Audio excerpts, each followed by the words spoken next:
The Archmage claims there are hardly any opportunities for the common citizen to improve their lot. The rich stay rich, the poor stay poor. That's nonsense, of course. Have you got that? Nonsense. Yep, got it. He pleads for more education, for the poor as well. What do you say to that? Too complicated. My party and I have found a simpler way. From tomorrow, anyone can be a winner in life. I present the lottery. And the winners can move from the lower town to the upper town. The winner? Once a month, we grant one citizen from the lower town a better life in our midst. And you will report on it, Mr. Fox. The winner's new fabulous life and how I made it possible. The winner. It's singular. The first draw is tomorrow. I expect to see it all over the paper. Very well, madam.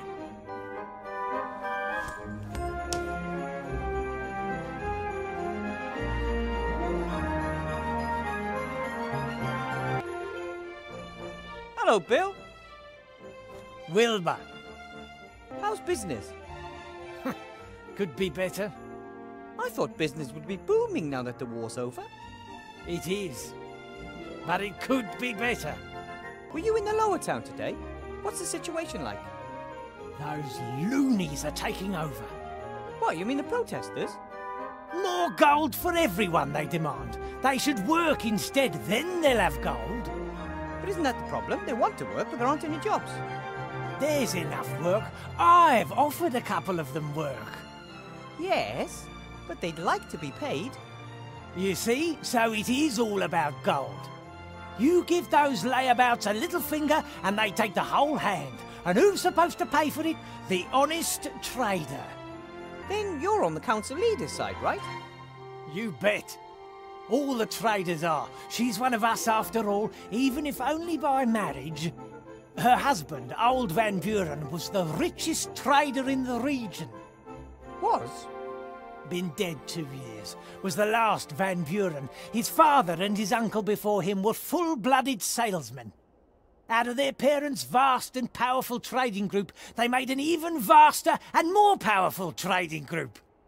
Van Buren knew what to do, and the widow knows too. She knows the hardships the traders suffer, and is sure to cut taxes. Do you even pay taxes? No, but they're too high nonetheless. Looks like your crane's ready. Oh yes, finally I can lower goods straight down to my stall. Saves on customs duty and paying bribes to the town guard down by the gate. Is that legal? Not paying bribes? Dunno. But nowadays an honest trader's got to look out for number one. I have to be going, Bill. See you next time. See ya. Hello, Mr. Shieldhand. Well, I never. If it isn't little Weathervane. Weathervane to you, Mr. Shieldhand. Professor Weathervane, to be precise. Oh, your lordship, forgive me for not kneeling. I see you're still the captain of the town guard. It's captain and its only member. Why aren't there more guards? Surely it's impossible for you to keep the peace all by yourself. The council leader of the merchants doesn't see it that way. She handpicked me for this post. Nothing is more important than loyalty, she said. How are things in the lower town? Same as here, just dirtier and everything's smaller. What about the refugees? Dunno, it's been a couple of weeks since I've been down there. From up here, it looks like the tent city has stopped growing. Either there are no new refugees arriving or the place is just full. Aren't you responsible for the lower town too? Can hardly be expected to go down there. The place is crawling with criminals. But anyway, the anarchists have erected barricades. Even if I wanted to, I couldn't get into the tent city. why is the gate closed? I want to go to the lower town. Curfew. After dark, residents of the upper town can only enter the lower town with special permission. Who came up with that? Council Leader Van Buren. She's worried about the well-being of the residents of the upper town. And where do I get one of these permits? Nowhere today. You can go to the town hall and apply for one there tomorrow. But I'm supposed to meet Remy in the inn tonight. Tough. Looks like Bill the Merchant's crane is finally finished. It's been 2 days. He's been transporting things up and down all day. And you inspected the goods? Why should I? Isn't there a toll on transporting goods like alcohol and pipeweed and other stuff from the upper town to the lower town? There are real crimes going on in this town. I don't even have the resources to take care of them. Bill said something about bribing the town guard. Would you know anything about that? That's an outrageous allegation. The town guard is not bribable. That's good. Otherwise, you'd probably have too much gold. I mean, if no more goods go through the gate here, then no one needs to be bribed, eh? That's right. So you're saying Bill is cheating the state of its well-earned taxes because he's smuggling goods into the lower town?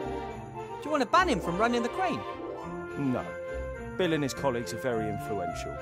Anyway, no one said anything about a ban, did they? No. I've got another idea. How can I do it? What do you need to do to stop the smuggling? Someone would have to mark one of Bill's barrels of alcohol and then order it from the lower town. If the said marked barrel turns up there tonight without the tax having been paid, then we have our evidence. You can be really clever, Mr. Shieldhand. The only problem is, I can't leave this place. I have to guard the town, you see. But you can fulfill your civic duty and help the town guard. Civic duty? You want me to do your job? Not for nothing, of course. What do you want in return? I want a pony. Aha, so you want free access to the lower town? Ah, no, I want a pony. Yes, you already said that, but that's not how it works. You want to go to the lower town, I won't let you. But, coincidentally, there is something you can do for me. So we'll come to an agreement and you get... A pony? Fine then. I want into the lower town. Excellent. Now you help me convict Bill and I give you the key to the gate. Oh, okay. Here's a piece of chalk.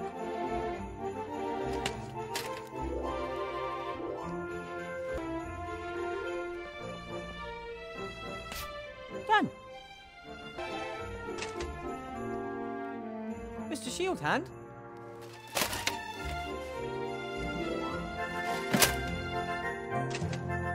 Mr. Professor. I've marked a barrel of Bill's brandy. Excellent. Then go down to the lower town and order a barrel and we'll see what happens. You mean I no longer need a special permit? Correct. You're now on an official mission for the town guard.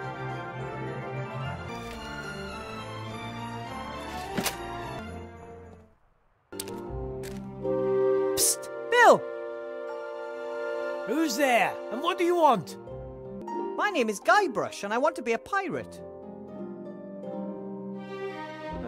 Hello? I said... Yes, I heard you. I just can't believe you tried that old gag.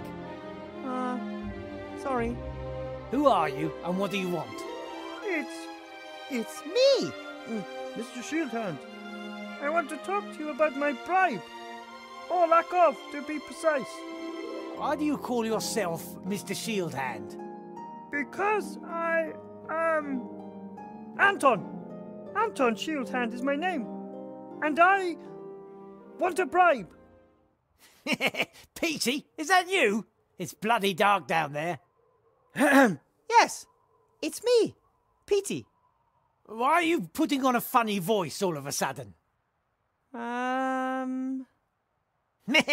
You really are a crazy dog. So what can I do for my favourite errand boy? I need a barrel of brandy for the inn. No problem. What's the password? I don't know the password. Why not?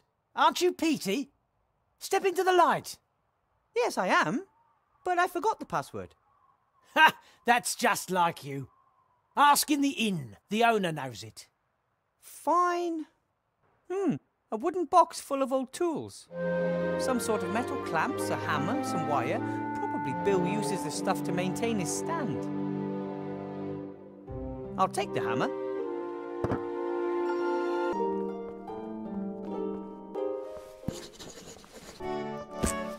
Remy looks tired. I think the election campaign and the current situation in the town are really taking their toll on him. Hello, Remy. If it isn't the magic school's new star professor. How was your first day, Wilbur? Headmaster Block is very mean to me. He gives me loads of difficult tasks. All of which you've solved, knowing you. Yes, but then he gives me new tasks that are even more difficult. And even if I worked through the night, I still couldn't finish them all. No one could. Interesting and curious. If he wanted to represent you as the Archmage's bad choice, then he wouldn't have given you exercises that are clearly impossible. People would realize what kind of game was being played, and the trick would backfire. Did you notice anything else? Yes. I surprised Headmaster Block in the staff room as he was rummaging through a desk drawer. But he was startled when I spoke to him, like I caught him doing something. He didn't want you to see him fiddling around in his own desk drawer. Interesting, isn't it? At first there was the unsolvable exercises, and now the desk drawer. Something's not right. That's what I think too. You don't look all that happy yourself. Tough day. Tough week. I'm worried about the Archmage's safety. The situation in the town is explosive. He was heckled on the street while checking up on a field hospital down there. But it was just some wound-up idiots. I'm worried about the one assailant who has enough brains, resources and volition. Someone? Like Headmaster Block? Hard to imagine, but it can't be ruled out. We need more information. The council leader was standing up by the new lottery drum, dictating tomorrow's edition of the Lookout to a reporter. Yes, she has the Lookout under her thumb. She's a horrible piece of work. Ambitious, stubborn and unscrupulous. A dangerous combination. Comes from a humble background but got her feet under old Van Buren's table. Tried to persuade him to do all sorts of new business deals and start a career in politics. Many say he died so young because he finally wanted to be left in peace. How did she end up as the Archmage's most promising challenger? The Archmage doesn't want the most important posts in government to go automatically to the richest citizens anymore, but rather to the most competent people, chosen by the people. And of course the nobility and the merchants don't like that one bit. They were seething when they found out about it, but there was nothing they could do to start with. The Archmage was too popular, untouchable. But then along came Sybil Van Buren, and she had a plan. The election was to be approved and set for 1 year's time. 1 year in which she put up obstacles in the Archmage's way and sabotaged his politics in any way she could. Her only aim was to make him look bad. By the gods, how I'd load it if she succeeded. But we will win the election, right? The Archmage, I mean. Van Buren has used all her resources. Powerful, rich friends with important posts at the Seastone Lookout. The only newspaper left in town. Simple slogans, simple solutions for patriotism and resentment. She tells the people what they want to hear. And yet, the Archmage will win the election. Every vote for the council leader and her cronies is a vote too many. But stupidity amongst the voters has not prevailed yet. Why doesn't the Archmage defend himself more aggressively against the council leader? Why doesn't he just tell everyone about her scheming? He wants as many people as possible to take part in solving our problems. He doesn't want there to be two sides at each other's throats. But I don't know if it will work. People are starting to accept the conditions. They blame everyone and everything, and they don't even try to change anything anymore. I asked the Archmage about it. You know what he said? He's comfortable having things stay as they are. That's why many favor it. Progress requires effort. What kind of world would it be if there was glaring injustice and everyone put up with it just because change takes too much effort? But hey, I'm just a rat. What do I know? So what do we do now? Keep an eye on Headmaster Block and see what happens? So near the elections. A supporter of the council leader behaving suspiciously in the vicinity of the Archmage. No, too risky. We can't wait. So you're gonna have a look for yourself? I'd like to, but perhaps that's precisely their plan. An officially unofficial employee of the Archmage sniffing about in the office of one of his political opponents. Wouldn't be good if word got out. A first-rate scandal. But what about a teacher looking for a form in the staff room? A teacher who is in the school because the headmaster has given him tasks to be done. Normally I would try to discourage you, but the Archmage is visiting the school tomorrow. If his opponents are planning something, we have to expose them Tonight? I'll do it. I'll have a look around and get back to you if I discover anything. All right, but be careful, Wilbur. Archmage Alistair gave me a magic slate. That's just like him. He likes magical playthings. That's not all. The slate advised me to build a golem to help me with my work. A golem? They're very strong, so it could help me with a lot of my work. Yes, but I was thinking of something else. Think about it. We agreed the Archmage is the most powerful living wizard. Of course. No one could touch a hair on his head with a magical attack. But brute force, a stone to the head, a knife in the ribs. That could be a possibility. But now imagine that he had a bodyguard, a big chap, hard as stone. You mean me? Sure, I've grown a bit, but I don't feel that powerful, and I'm not that tough. No. I mean a golem. Ah, okay. I get it. Even a troll wouldn't get past a golem. Best of all, golems are absolutely loyal. They simply cannot help but follow their master's commands. And if I order it to defend the Archmage with its life? Then that's exactly what it'll do, and no one would get past it. That sounds fantastic. Can you manage that? Building a golem and bringing it to life? I'll sure try, at any rate.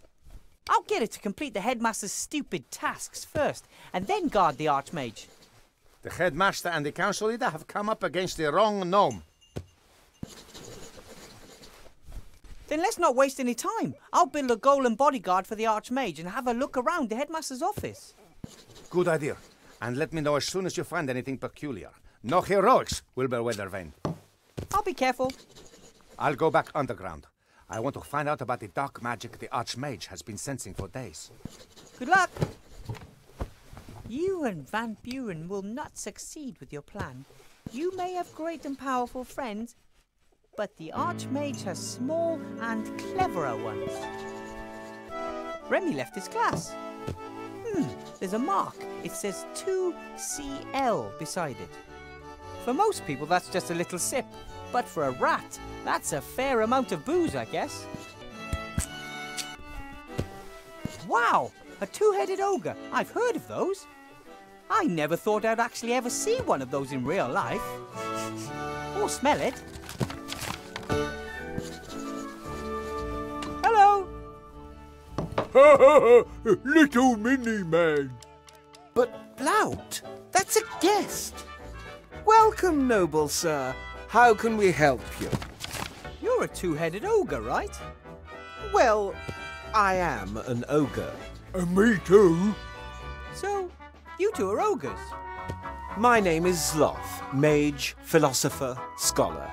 And bag of wind. That is Blout, my brother. He is... Me, Basher. Me, best things up. Do you own the inn? I bought it. Blout is just my employee. Blout bought too. Yes, but then you lost your half at poker. Now it all belongs to me. Blout not give you his half. Blout best laugh if he tried to take away. If you touch me, I'll have you thrown in jail. I have heard that you buy your alcohol from Bill. We don't have much choice. He's the only trader who'll sell us alcohol. Expensive. You're right there. The prices are unashamedly high. Seastone is a big town with lots of merchants. Why is Bill the only one selling alcohol? Since the town was virtually besieged with refugees, there's been no way for the farmers and traders from the surrounding areas to get through with their ox carts. Right. And Bill gets his supplies by air. Just the same, there's still more than one merchant in the upper town, isn't there? Of course. Bill trades alcohol, another trades in lamp oil, the next one in mana potions. That way they avoid competition and set any price they want. I smashed them all. We are upset about it. Would you perhaps be interested in a barrel of brandy? I'm sure that Bill would deliver today. No, thank you. We still have stock, and we have much fewer guests since the barricade was erected. But I need a password. The password for Bill's crane capers? If you were one of his trustworthy customers, you'd know it. How about we try and bring down Bill and his exorbitant prices? What are you thinking of? Bash him? Well, let's just say I could put the long arm of the law onto him. Shield hand? Tin Man. I don't know. The plan is absolutely Anton-proof. We're all set. I just need Bill's password and bam! We have him by his muttony legs. And it won't be traced back to us? I really don't want to be paying even more for our alcohol in future. It's a secret covert operation shrouded in secrecy. Shrouded in secrecy. He has earned it. Oh, all right then. The password is gold won't make you happy. Really? Here, a bag of silver for the brandy. It will be worth it if it scuppers business for Bill and his band of ne'er-do-wells. Thanks. Are you allowed 1 or 2 votes in the election? One would think that as we have 2 voices, we should also have 2 votes. Unfortunately, the town council sees things differently. And who do you want to vote for? Archmage Alistair, of course. Council... Mrs. Van Buren. Little woman says how it is. Blount likes it when things are uncomplicated. Tax down, more work for all. See stone number 1. But you don't buy it. I'd also prefer it if our problems were solved quicker, but Van Buren stands for things staying as they are or regressing. Neither has ever helped. Did someone forget that jacket on the chair over there? Oh, it belongs to a young guest. He, well, got into a fight with Mr. Shieldhand of the Town Guard and was arrested. Hooligan! Lock up immediately. What happened? He was quietly drinking his beer. Shieldhand came in, recognised him as one of the protesters and wanted to search him. The young man refused, said he hadn't done anything wrong and wouldn't let anyone search him without reason. Then, bang! Drenched in a lockdown. And the jacket? It's been hanging there ever since. We're keeping it as a deposit until he's paid for his beer. Then take care, you two. 1, both. So long. Bye.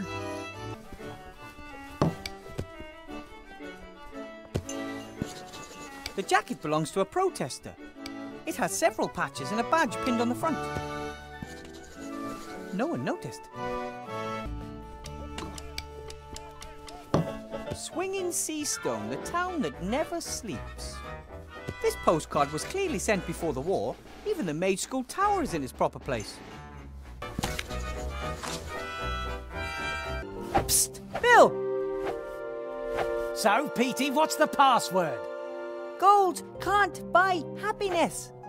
As long as it's jangling in someone else's purse. Absolutely right. So, you wanted a barrel of brandy. Right. That'll be a small bag of silver.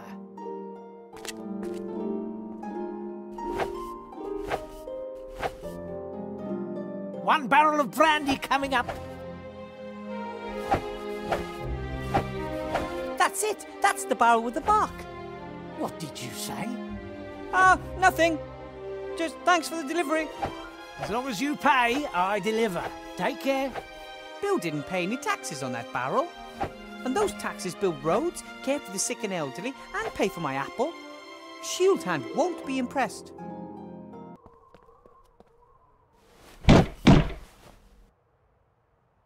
And? Bill has delivered the marked barrel. And has therefore cheated me.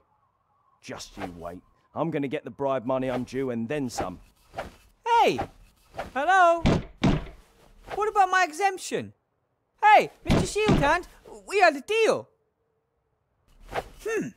And now Shieldhand's busy negotiating his bribe with Bill, and I'm stuck down here. Hello, Blout. Wilbur! Hello, Sloth. Ah, Wilbur. Greetings. Bill delivered the barrel without paying tax on it. And that's supposed to cause him problems? Mr. Shieldhand is arresting him right now. Oh, Talking to him? Oh, something. Those two don't particularly like each other, but they are dependent on the same people. They wouldn't, Blout. Bash each other? No. Bite the hand that feeds. Right. Ah, if only I was there. Then I could make sure they played by the rules. See you, love. So long. That's the reporter who let the council leader dictate tomorrow's news to him. If I've ever seen a frustrated man, Fox, then it's him. Excuse me? Ah, weather vane, right? You know me? The leader of the council asked me to have a snoop around in your past. Find some dirty laundry. Nothing. My major's cape is still brand new. I got it when I became a professor. Do you like it? Very fetching. Why are you disturbing my quiet drink? I have a couple of questions. A couple? I saw you up there, at the lottery drum. Council leader Van Buren was there too. Not one of my greatest moments. Letting a politician tell me what I should write about her. So why do it then? You can't drink integrity. Anyway, it's fantastic being able to influence so many people's opinions. What I write becomes a big issue of the day, you know? I get the feeling you're not very happy. Really? Why shouldn't I be? I've always got enough liquor in my belly and I've never earned as much gold as I have this past year. I spent it on women, alcohol and fast horses. I just frittered the rest away. I simply must be happy. You're the editor of the Seastone Lookout, right? Mr... Fox. Archibald Fox. Your name is really Fox? You got a problem with that? Well, isn't that a little unimaginative? You are a fox, and your name is Fox. That's just how it is. That's get confusing at family gatherings. Oh dear. Everyone's a critic nowadays. What are you writing at the moment? An article for tomorrow's edition. Pet dragon attacks on the rise. Child mauled. How's that sound? That's terrible. Is the child okay? Ah, don't worry. The kid is as made up as the problem with pet dragons. But then why write about it? Isn't it obvious? The Archmage simply doesn't do enough about the pet dragon problem. But I thought that there wasn't one.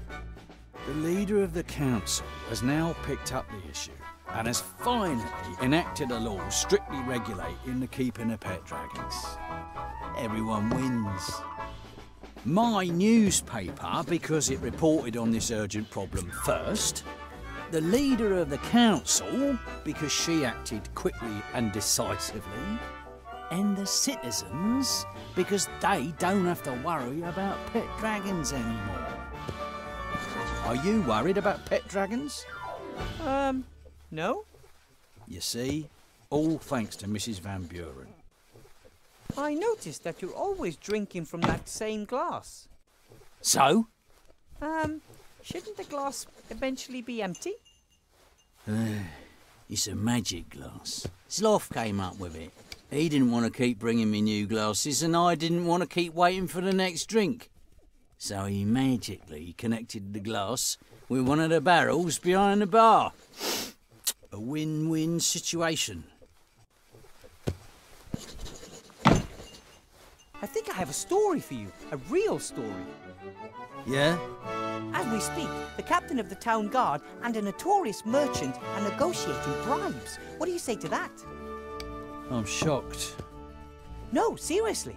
Bill smuggles alcohol into the lower town, bypassing customs. Mr. Shieldhand knows about it and wants a bribe. Wilbur, let me explain. Mr. Fox, you're a reporter. It's your duty to report on things like this. Do you know why you feel so lousy? Because you're a bloodhound. Fox. Because you're a blood fox. You don't want to just make up stories and have propaganda dictated to you. You want to investigate. You want to uncover. You want to expose. Ah, all right then. Come and see how this old fox sorts things out. Fabulous! There's just one problem. Those two are in the upper town and the gate is closed. I'm a reporter. I can go anywhere.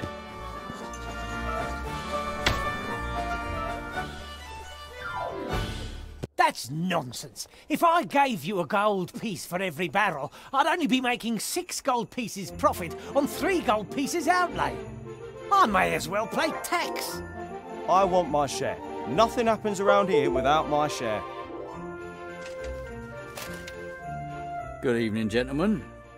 And now him too. What's that I hear? Exorbitant prices being charged for alcohol, and this alcohol... That's why I'm here. I want to show my young friend over there how business is done in this town. Exactly. That's why we have laws, you know. Right. Well, according to the law, Bill would have to forego lots of money. Shieldhand would be out of a job, and the little influence he has. And I would be worried about the alcohol supply chain. So what do you propose instead? I get my alcohol at the normal price from now on. No more daylight robbery for the old fox. Bill, you continue using your crane, saving you on customs. Our competent Captain Shieldhand here is then entitled to part of the savings. I save gold, you continue to earn more than you're entitled to, and Shieldhand makes a bit on the side. We all win. How does that sound? But... Sounds fair to me. Oh, all right then. Ah, then we've got a deal. Come on, Shieldhand. This is cause for celebration. You see, little Wilbur here could clearly see that the situation was unsustainable. An arrangement which made you money suddenly leaving you empty-handed. Can't have that. Thank you, Weathervane. Perhaps I was wrong about you. Here, with this you can get from the lower town to the upper town any time. You've earned it. This is the world I helped build. Rather than toppling it, I've become one of its pillars. That's the reason I'm not happy.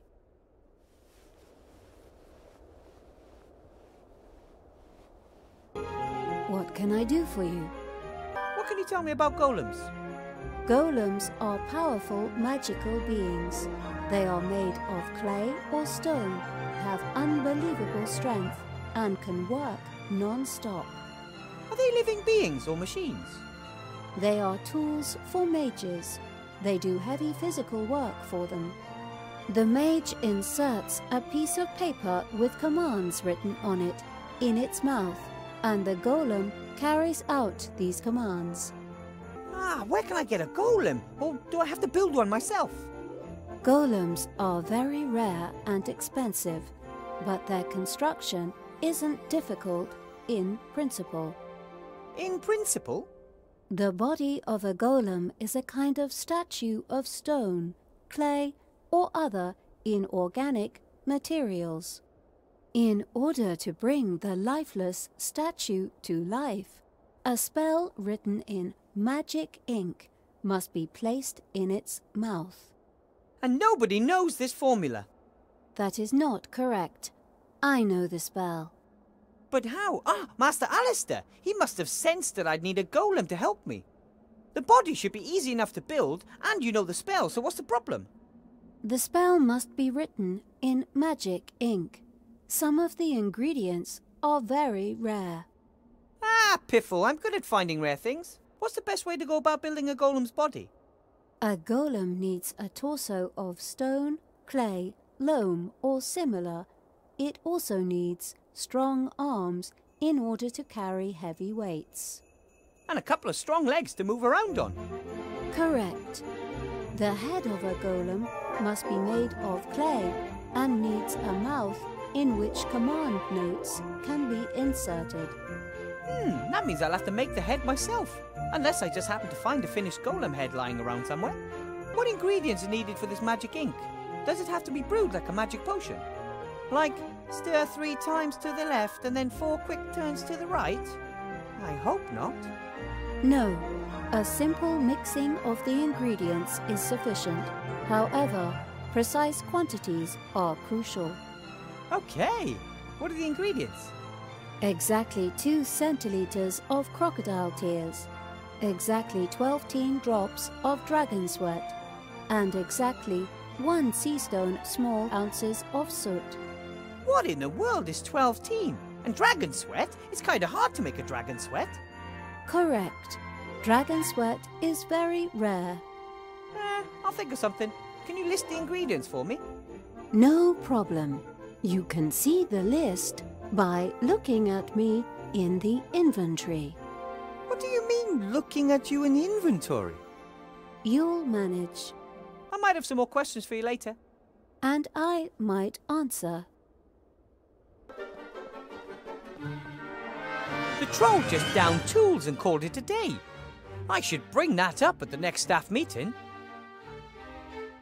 Ew, the bucket is filled with some kind of mucus. Half water, half troll spit, I bet. No wonder the floor isn't clean. Remy hinted that I should have a look around in there. Something about the headmaster isn't quite right, that's for sure. The door's bound to be locked. Wonder if I can crack it. The door handles look like stupid ears. That was either a coincidence or a silly designer. Oi, I heard that. You can talk. And hear. And who are you calling stupid? You can hear and speak. Certainly. Why? I mean, why must everything be alive? How could I hear the access code if I didn't have any ears? And how could I tell you the code is wrong if I didn't have a mouth? You have a point. I teach at this school and I'd like to get into the staff room. What is the code? I'm starting to get the feeling that someone's deliberately putting obstacles in my way.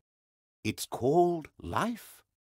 No, I mean that quite literally, it's like there's someone out there, somewhere, who has nothing better to do than think up one problem after another for me to solve. There's no other explanation. I don't think I know the code. No entry without the code. Presumably the headmaster just forgot to tell me. No entry without the code. I have to get that code somehow. I have to go. I have something to do down in the town. I don't care. I'm just a door. Hi, Timmy. What are you doing here? I want to know what's going on. All the rats have orders from my uncle except for me. I want to help too. I understand that you want to help and have a real soft spot for little heroes. But you're not the strongest and your health isn't best. The Archmage staying in power is much more important for the small and the weak than anyone else. We would be the first to suffer under the council leader if she won. You could be right there. I'm trying to build a golem and I have to get into the staff room somehow. I could find a way into the staff room. There are lots of secret tunnels and passages under the town. One of them is sure to lead there. About the staff room? Yes? I need to get in there. But I need your help. Could you look through the notes on the headmaster's desk? He's a stickler for order, and I'm sure he'll have the door code written down somewhere. Why do you need to get into the staff room? The headmaster was acting strange and was hiding something in a drawer. I want to know what he's up to. Perhaps it's a bomb. Maybe. We need to find out what exactly. But you're too small to open the drawer. That's why I need the code. Got it. Okay. You try and get into the staff room, then we'll meet back here, okay? Be careful. I always am.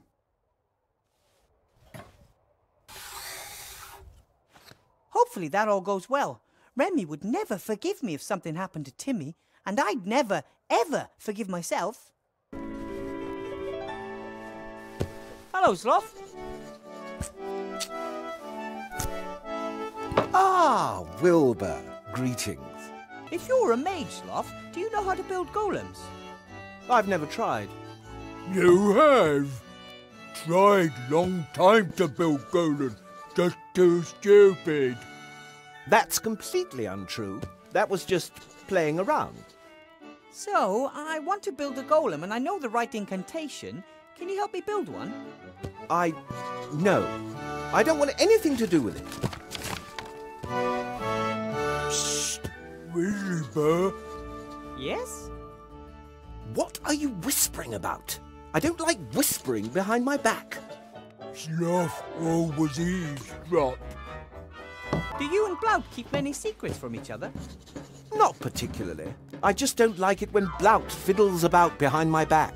It usually ends in catastrophe. Maybe you're too hard on him. He was going to juggle with kitchen knives this afternoon. I noticed just in time. Would have worked. No, it wouldn't. And they are my fingers too. Sloth tell Blout off. Sloth always annoyed. With good reason. The pub, all this work, and on top of all that, I have to play babysitter. I lost track of time with all that ranting, and now I've missed the bakery. All your fault, Blout. The bakery up by the guardhouse? I go there myself. Oh, they have those wonderful chocolates. I treat myself to one or two every night. You see, Sloth got fat. First of all, that's not true. And secondly, it's Flab born of frustration because I have to put up with you. Psst. Blout, what did you want to tell me? I won't say. You're whispering again. If we talk louder, Sloth hear us. Oh, just stop whispering behind my back, all right? Okay, sorry. Want non-alcoholic drinkers apology? Oh, no. You might have tricked me with alcohol once, but never again. So Blout got you plastered? Sloth get exhausted from itsy-bitsy symbol of alcohol. Sloth like little girl with pigtails. I have alcohol intolerance, or perhaps an allergy. What did you want to tell me, Blout? No, Sloth eavesdropping. I say nothing while Sloth listening. Huh. I'm not going anywhere. You're back. What did you find out? Lots of documents full of lists and numbers. Nothing suspicious. But I did find an entry titled door with 4 numbers underneath. 4, 60, 9, 41. I wrote them down for you. You did great. These numbers are sure to be the code for the door. Thanks for your help. Well, if you need my help again, you know where to find me. Would you like to come with me? Maybe I can use a little partner somewhere. Wow, yes please.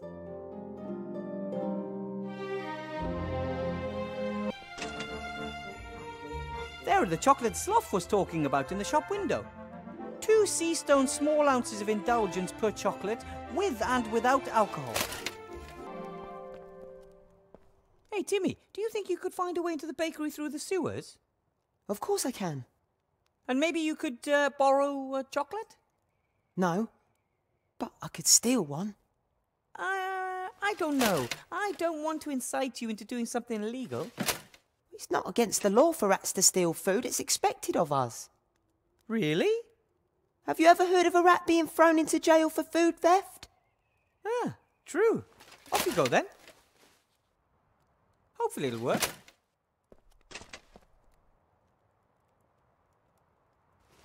There's Timmy. He's inside.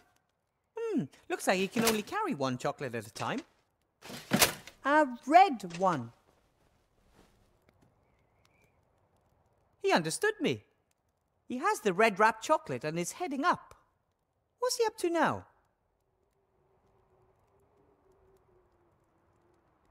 Wilbur? Ah, there you are. The chocolate. Catch!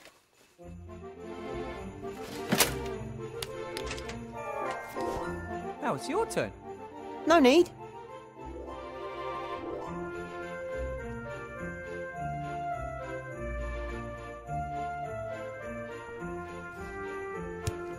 Well, How did I do? Good job, Timmy. I think we could use another chocolate. A blue one this time. Okay.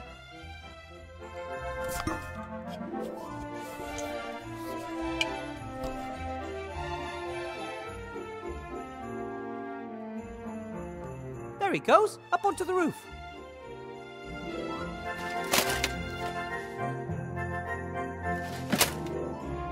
Catch.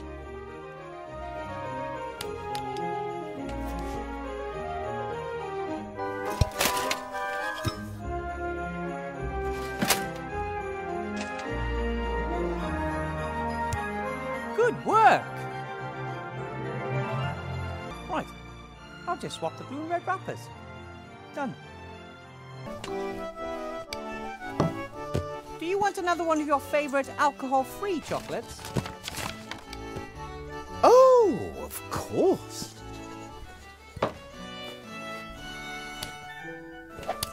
Oops.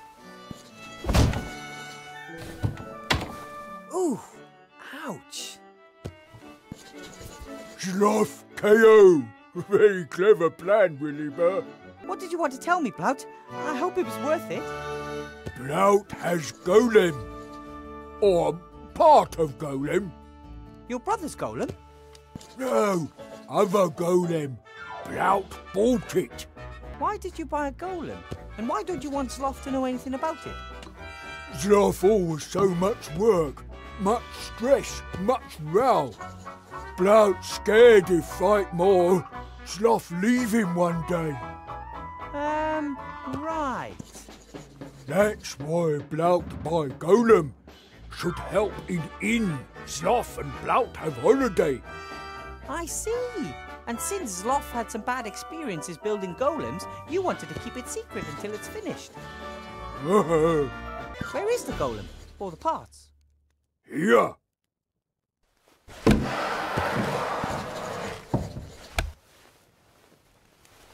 It's broken. Yes, I see that. Blout buy more parts, then shout at until Golem come alive. I don't think that will work. Yes, Sloth hear and complain. Blout should not play with magic thingies. Williber must build Golem, then Blout stop making fun of Williber's size. You've never made fun of my size. Williber so small, mice call him dwarf. Blout not say again if Williber help. Okay, fine. How about this? I'll help you out and build the golem, but it's mine until the election, and I can do what I want with it. I'll bring it back after the election, and the golem can help you and Sloth here in the inn. Okay. Ooh, oh. What happened? Sloth sleepyhead. See you later, Blout. It looks like Bill's delivery's finally arrived. Hello, Bill. Wilbur, You're pretty good at numbers and measurements. I'd say. Can you tell me how much 12-teen is? 12-teen is a forgotten number between 12 and 13. In the past, people counted more precisely, so there were a few extra numbers. Thor and 12-teen, for example. But I have to add exactly 12-teen drops of dragon sweat to a potion. Oh, exactly 12-teen. Well, that's something else completely. That's what mages always write if they don't really know themselves exactly how much of something they need. They don't want to admit it, and it sounds cleverer if they say exactly 12-teen rather than it doesn't really matter. But you should know that as a mage. Now I do. Do you sell crocodile tears? Can order them. Be here in 3 days. Ah, that's too late. Oh, the fine sir wants free overnight delivery, does he?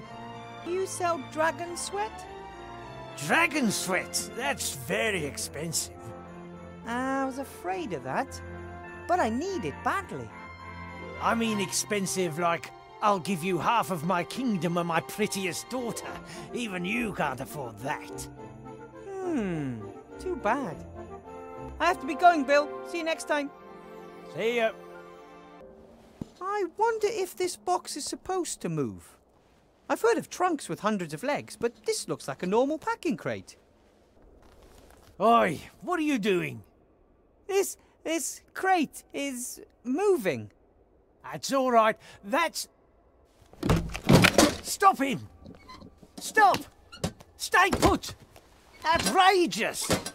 Just you wait. You're gonna have to wait a hell of a long time for your gold. What was that? Absolute bonkers. That thing running about over there, what is it? A darn scam, that's what it is. They won't get a penny out of me, sending me such a wild thing. Yes, but what exactly is it? A piss pot! Sounded like a good idea. We equip piss pots with legs. You don't do the walking when it's time to empty your bladder. But why the devil give a pot legs that means he scurries about like a boar on fire? Oh, there's a piece of paper in the crate. Delivery note. Better World Ironworks. 1 piss pot model carefree. 4 pieces of gold. Better World Ironworks. Never heard of it. Lots of new companies sprung up after the war. What are these Better World Ironworks? They're those darn crooks what sold me this useless piss pot. Those do-gooders. Do-gooders? Yes. They collected swords, armour and all that stuff after the war. Plough blades from swords, piss pots from helmets, that kind of rubbish. You mean this piss pot was once some soldier's helmet? Could have belonged to a general for all I care. Now it's a piss pot on the run. Ah, a soldier's helmet converted into a piss pot with legs. No wonder he doesn't like it. Empty boxes and packaging material. I can't see anything that in... Hey, what do we have here? Pretty good runner. Don't jump! You were once a soldier's helmet, right? And the way you look, not just any soldier either. And now they've turned you into a magic piss pot. That's a shitty job.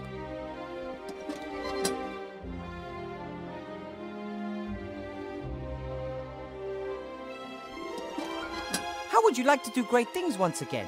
For your Commander-in-Chief? I'm building a golem to protect the Archmage. You know Archmage Alistair, don't you? He's in danger. Maybe the Shades are behind it. But definitely a dark power. You could be the golem's legs. It would be an honourable task. So you're in? Deal, little helmet. Don't cock it up.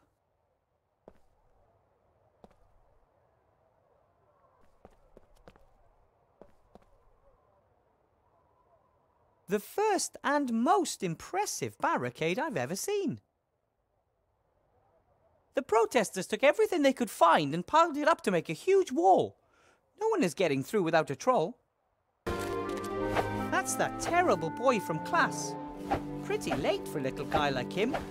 Young guy. Hey! Whoa! You're Wilbur Weathervane! Out to make fun of me, are you? You're probably upset after I proved that I know more about magic than you thought at school this morning. What? What are you talking about, Master Weathervane? You were pretty cheeky at school this morning. Which school? There you go again, trying to make fun of me. But Master Weathervane, I'd never! This morning in the mage school, you were trying to make me feel uncomfortable and look stupid in front of the other students. The mage school? In the upper town? I'm not even allowed there. I wasn't born in Seastone, and I'm certainly not important enough to enter the upper town without a good reason. You mean to tell me you weren't in my class this morning? In your class? To become a wizard? That would be so cool! I still believe you're trying to make fun of me. Or do you have a twin? Not that I know of, Master Weathervane. Hey! Perhaps someone was controlling my thoughts without me realising. Now I'm sure you're trying to make fun of me. No, it is possible. Not all of the sorcerers, necromancers and lawyers in the Shadow Army were captured, right? You look like you're training for an important battle. No, I'm reenacting your battle. How you and Captain Bonnet and Princess Ivo defeated the Arch-Witch, Mortroga, in the Black Tower. Oh, really? It must have been the greatest battle of all time. The solitary heroes, surrounded by monsters, standing up to the leader of the Shadow Army and her son, Munkus. Boom, bash, ja! Well, maybe it wasn't quite that dramatic. 10 years of war, the artifact of divine fate, and suddenly, peace. What's not dramatic about that? Do you know what the artifact of divine fate is? It can fulfill your every wish. I bet you wished for evil to be defeated. Right, Master Weathervane? We never used it. The Archmage warned us that the artifact was just too powerful. But if you can wish for anything, why not just wish for good things? Archmage Alistair doesn't believe the world works that way, and I trust him. If that's what you think, then I think that too. It's getting late. Isn't it about time you went home? I'll wait until all the guests have left the tavern. Sometimes Zloff and Blout give me a room, if no one is renting it. You don't have a real home? I've got lots of homes. Sometimes I sleep down in the tent city, and sometimes Widow Twanky lets me sleep on the bench in front of her fire. But if I can sleep in a real bed in the pub, then of course I'd prefer that. I have a small room in the school. If you can't find a bed in the guest house, you're welcome to sleep at my place. My rabbit sheep won't be able to defend his bed in his usual manner, and I can sleep on the floor. That would be... wow! But the school's in the upper town. I'm not allowed to go there. Ah, silly rules. Maybe you'll win the lottery. Which lottery? There's a lottery tomorrow. The winner gets to live in the upper town. That would be fantastic! Maybe you'll get lucky. Everyone has an equal chance. I'm sure to win. And if not today, then perhaps next time. Was good to see you again, or met you for the first time. There's no way I would have forgotten if I'd met you before, Master Weathervane. Either the boy's making fun of me, or that's another item from our list of strange events. And how exactly is the key to the town supposed to help me? I don't see a keyhole. Cool. The knight doesn't seem to have legs anymore, but he does have 2 strong arms of stone that any golem would be happy to have. This looks like a hatch.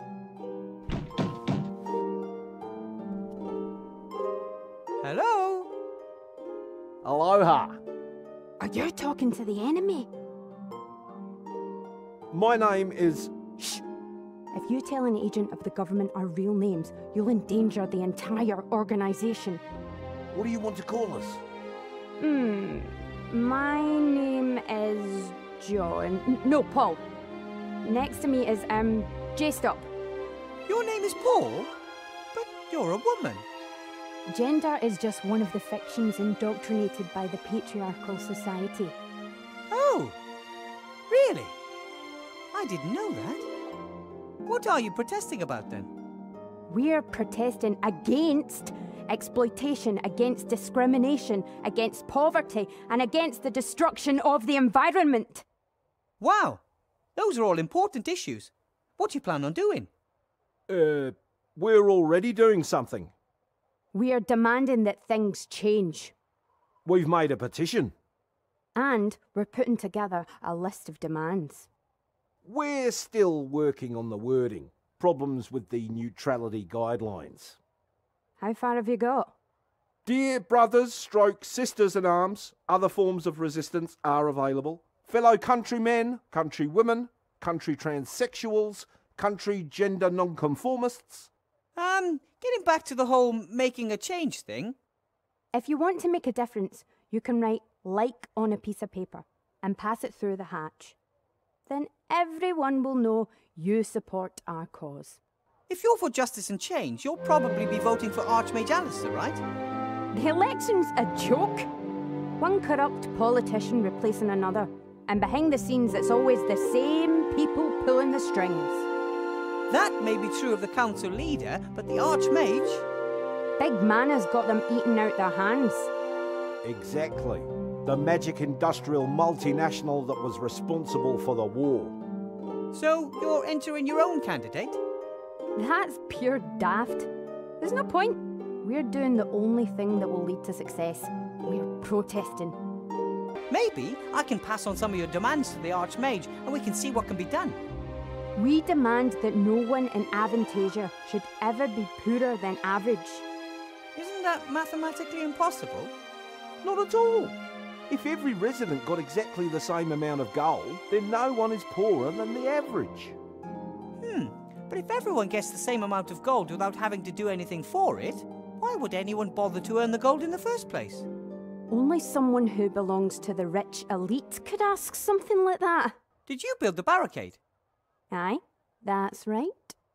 Do you like it? Yeah, it's beautiful. But it kind of blocks the whole street, doesn't it? We're gonna dry you lot out till you give us what we want. But the upper town is supplied by airships. We won't move an inch until you stand starving and freezing before us. But we've got plenty of food. And if my rabbit sheep didn't always take my bed, I wouldn't freeze either. I told you it doesn't work like that. We're protesting here, and there's nothing you can do about it. Everything all right in the lower town? Couldn't be better. The fire of protest is stoking up hell.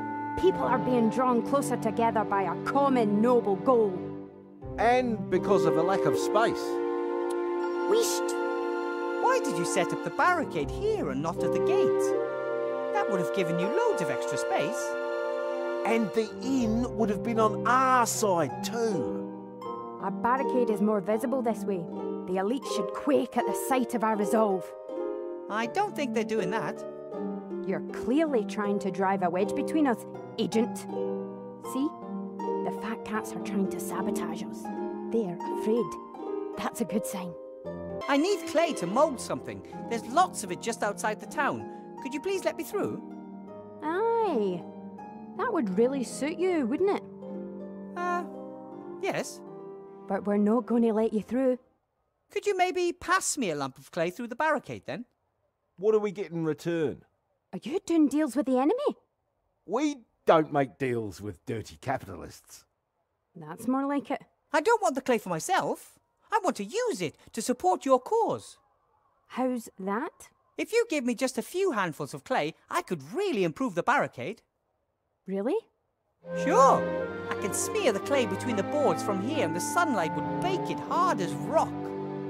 I think that sounds pretty good. The barricade is stable enough already. The spirit of friendship built it, and the chains of suppression are holding it together. But there are holes everywhere here, which need to be sealed. Magic could seep through the little gaps, or gas, or something like that. Perhaps you're right. But I still don't trust you. I am one of you. This pin here should be proof enough. In principle, but perhaps you took it from one of our people under duress. No, I, earned it. Fair and square. I'm almost convinced. Show me our secret hand sign and we'll give you the clue. Oh! Psst! I think I saw the town guard. Better not right now. Aye. Come back when the coast is clear.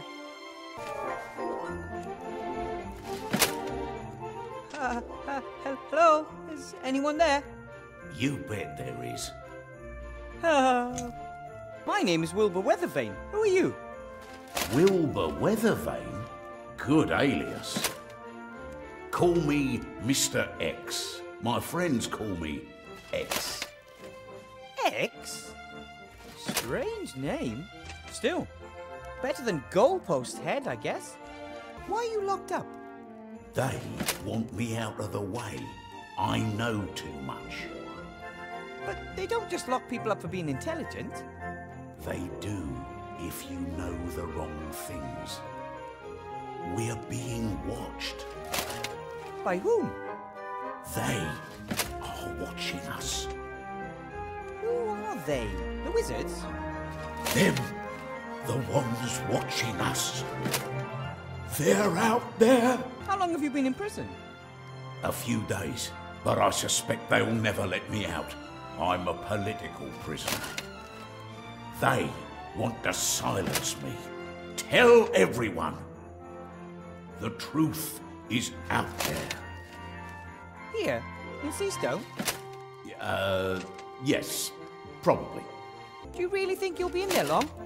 They certainly won't let me go before the elections. That Van Buren wants to show her strength, and it's anybody's guess what'll happen afterwards.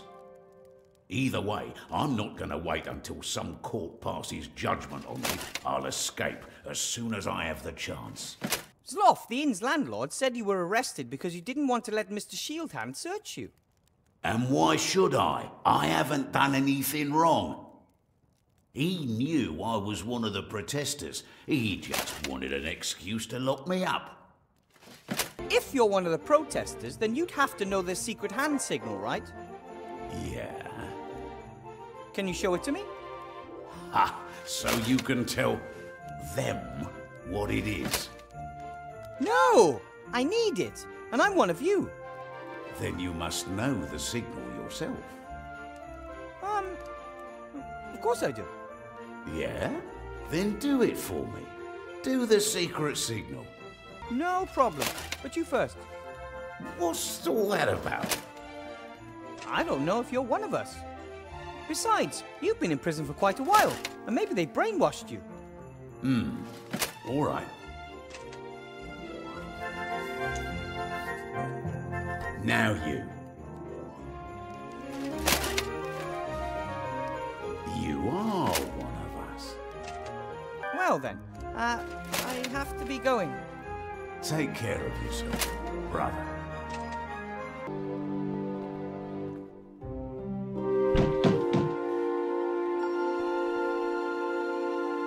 Yes? Me again. Do the secret sign. Fine then.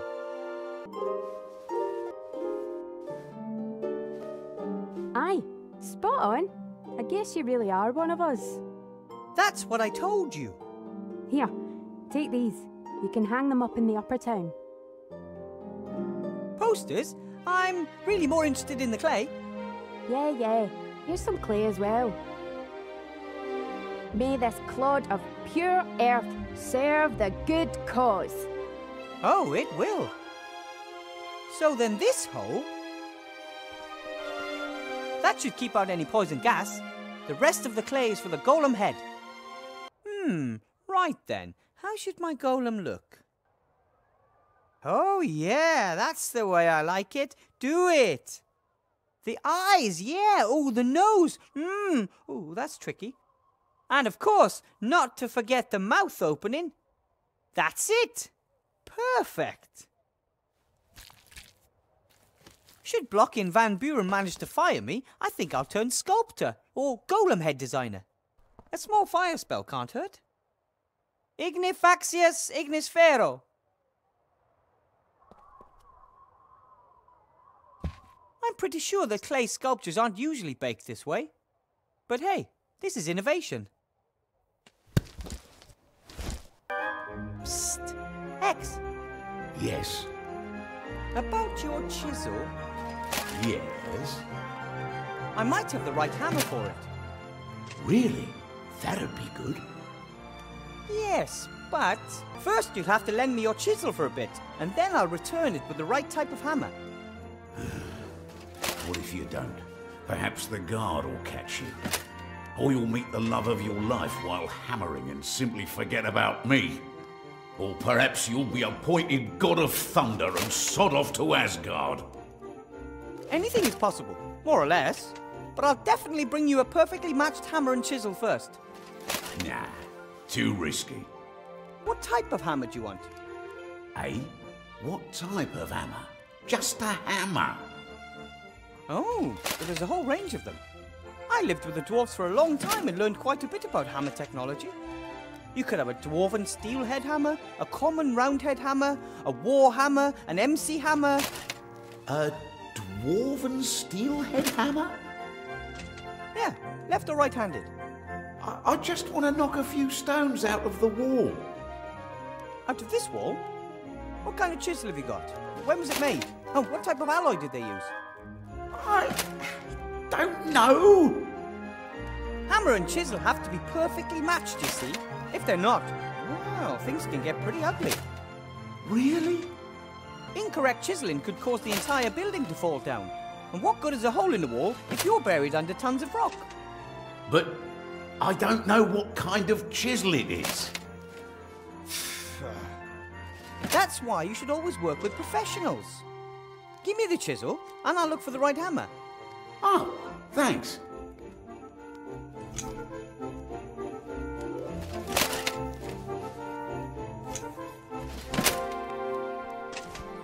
Well then, I have to be going. Take care of you.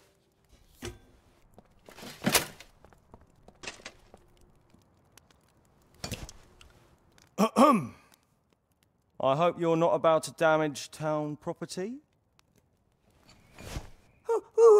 Me? Perish the thought. That's good. Otherwise, I'd have to get up, go all the way over to where you are, and arrest you.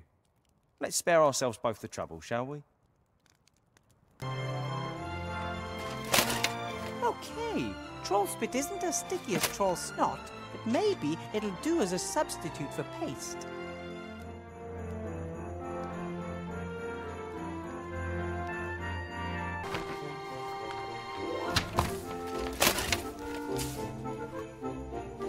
So, Mr. Shieldhand?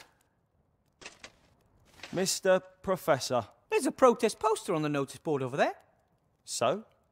It's against Council Leader Van Buren. What filth! That's vandalism of the worst kind. Sorry, old friend.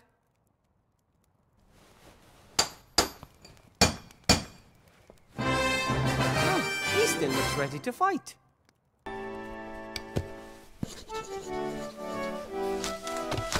I think I did a pretty good job on the head.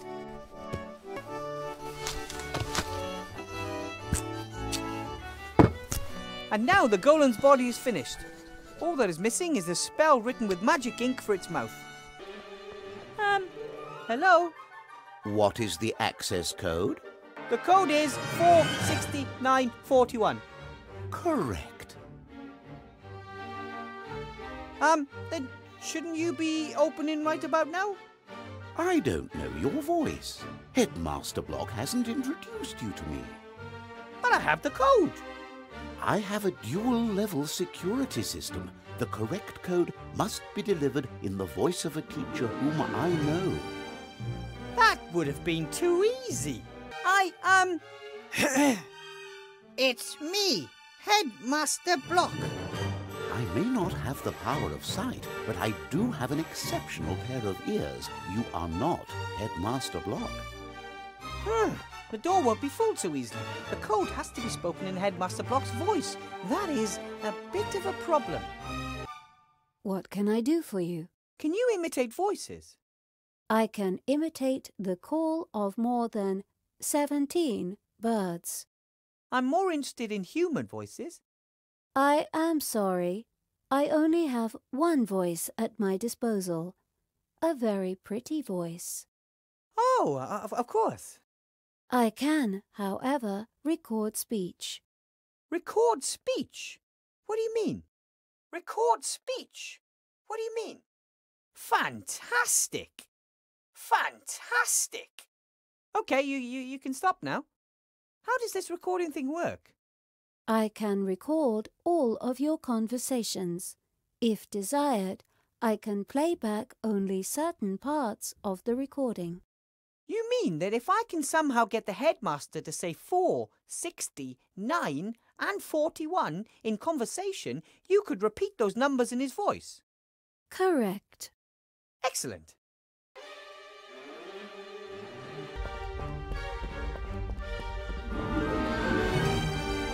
As soon as I have time, I might see if some of these books actually belong in the library. Then again, I'd say they're more likely notes from former teachers and learning materials. And what's this? Oh, a class photograph. For a while, photography was very fashionable. A sorcerer unveiled these little devices which could take detailed pictures of the real world. However, it turned out that small demons inside the cameras were responsible for painting the pictures. They stole a piece of soul from those photographed. Photography quickly went out of fashion. Headmaster Block seems to be counting gold. Lots of gold. I wonder where he got it. Hello, Headmaster Block. Weathervane, haven't you got things to attend to at school? I'm sort of still on the job. I'm just getting some tools from the town. Fine. I have to admit that your performance today did not disappoint me. Really? I didn't expect anything. Thus, I was neither surprised nor disappointed that your results do not look good when compared to those of a qualified specialist. What are you doing there, if I might ask? Surely you can't earn that much gold as a school headmaster, right? Of course not. The gold is for the council leader's election campaign. I'm her party treasurer. Some people want the council leader to win the election very badly. Of course. They see their donation as an investment in the future, and they know how to make a difference. Why did they appoint you, of all people, treasurer? Well, I think the leader of the council values my punctilious manner and neat bookkeeping. In addition, I was, if I may be so bold as to simply come out and say it, mathematics champion for several years in succession in my youth. So you were a mathematics champion in your youth? For several years in succession, in fact. Then tell me, what is 65 plus 23 minus 47? 41. Are you sure? I get 40. 41, without a doubt. Thanks, that's all I wanted. This photograph of a school class was in the wrong cupboard. I'd like to file it away correctly, but I don't know where. Show me that. The year is written boldly and clearly. 1462. 62? Yes, 62. Ah, thanks for your help. Would you please say the word 9, Headmaster Block? No. Why should I? Just because?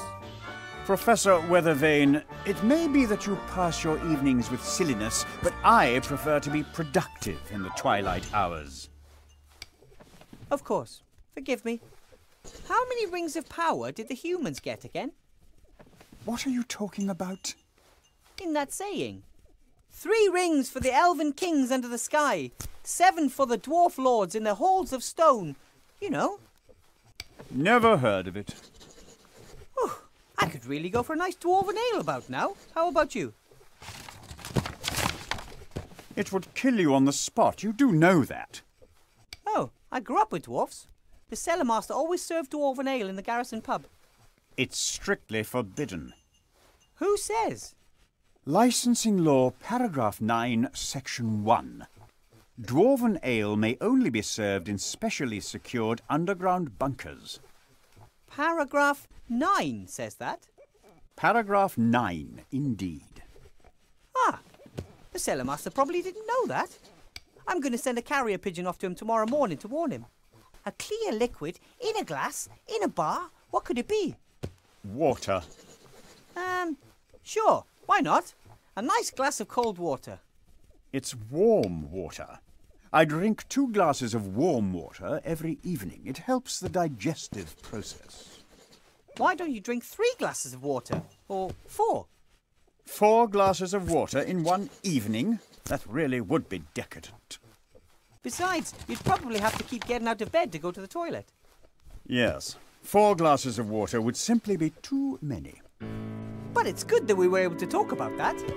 Have to be going. I'll be expecting you tomorrow after the opening ceremony for a staff appraisal meeting, so we can talk about your performance. Very well.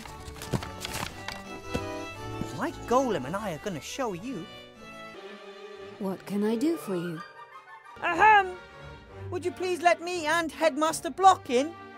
I only heard the footsteps of one person. 469. 41. Oh, pardon me, Headmaster Block.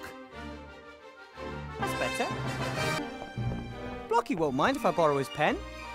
Well, he probably would. But he doesn't need to know.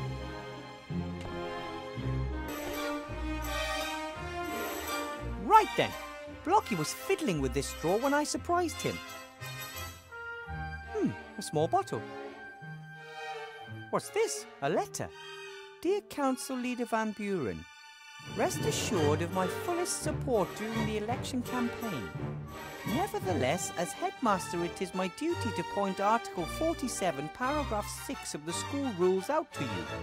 Advertising of any form is prohibited in the school, and I must insist that the entire campus be left out of the electoral campaign. And now, the final inventory list for the ground floor of the school. Then there's a list of all sorts of objects, although it appears Headmaster Block isn't quite finished yet. I'm impressed. The headmaster forbids advertising in school, even if it is for Van Buren's campaign. Law and order seem more important to him than personal benefit. And yet he tries to badger me out of the school. Strange. The only thing in this drawer was this bottle. Spidery old-fashioned writing, hard to decipher. Dragon sweat. Dragon sweat! What is the probability of the headmaster having the one ingredient for magic ink in his drawer that I couldn't find anywhere else? Talk about luck. I was expecting to find something here that would interest Remy. Instead, no bomb, no plan of attack, nothing. The headmaster seems to be the most law-abiding man in Seastone. Could he really be a danger to the Archmage? I'm pretty sure there's a law that prohibits murdering the Archmage. Why is he acting so strange? If he's not part of the plot against the Archmage, then who is?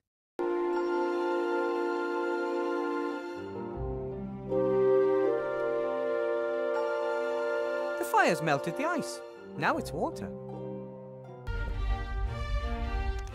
Should be easy to find enough soot for the ink here. Yep, lots of soot. Now I just have to figure out the right amount. Crocodile tears. Unfortunately, all of the liquid is evaporated. All that remains is a white powder, like salt.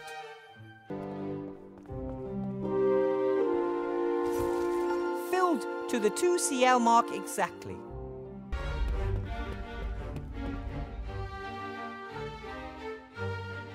Well, I'll add exactly 12 teen drops of dragon sweat to the pot.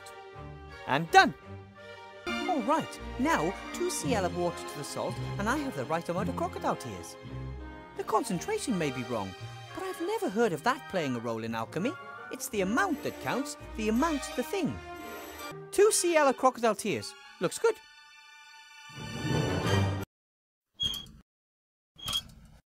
Right then. The counterweight weighs exactly 3 Seastone small ounces. The chocolate weighs 2 Seastone small ounces. That means that when the weight is exactly the same on both sides, I'll have added exactly 1 Seastone small ounce to the pan. And that would be the case right now. Exactly 1 Seastone small ounce of soot, and in you go. All right, that's all of the ingredients in the pot. Now to give it a little stir. Ta-da! Magic ink. Right then, what do I need to write on the piece of paper to bring the golem to life? Just live? Yes, in principle. But in golem language, and that's complicated, I'll dictate it to you. Grolop Krishna Kalabeb. Wait a minute. Grolop Krishna Kalabeb? Those were a lot of words for a simple live. Bringing dead material to life requires precise instructions. Sounds logical, so what now? Put the piece of paper in the golem's mouth. The rest happens automatically, but not before. Bringing half-finished golems to life is strongly discouraged.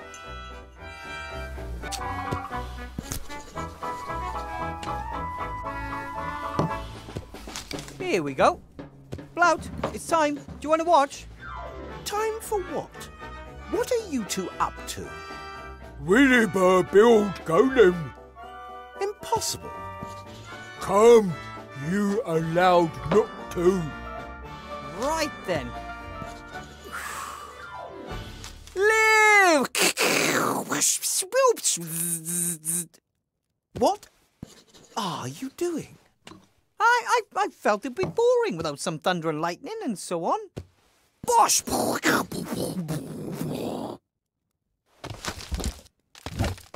It's alive! Fantastic! Williber done it. A real golem. Help in. We have holidays. But first, remember, he's going to be the Archmage's bodyguard until the election. It's just too bad he can't speak. Unless... Ooh, wait a minute. Can you write?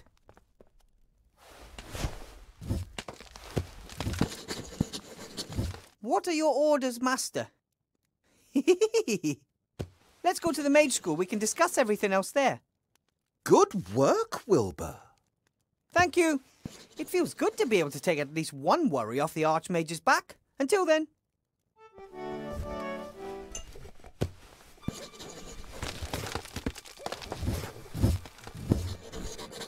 Mwah ha ha. Mwah ha ha ha ha.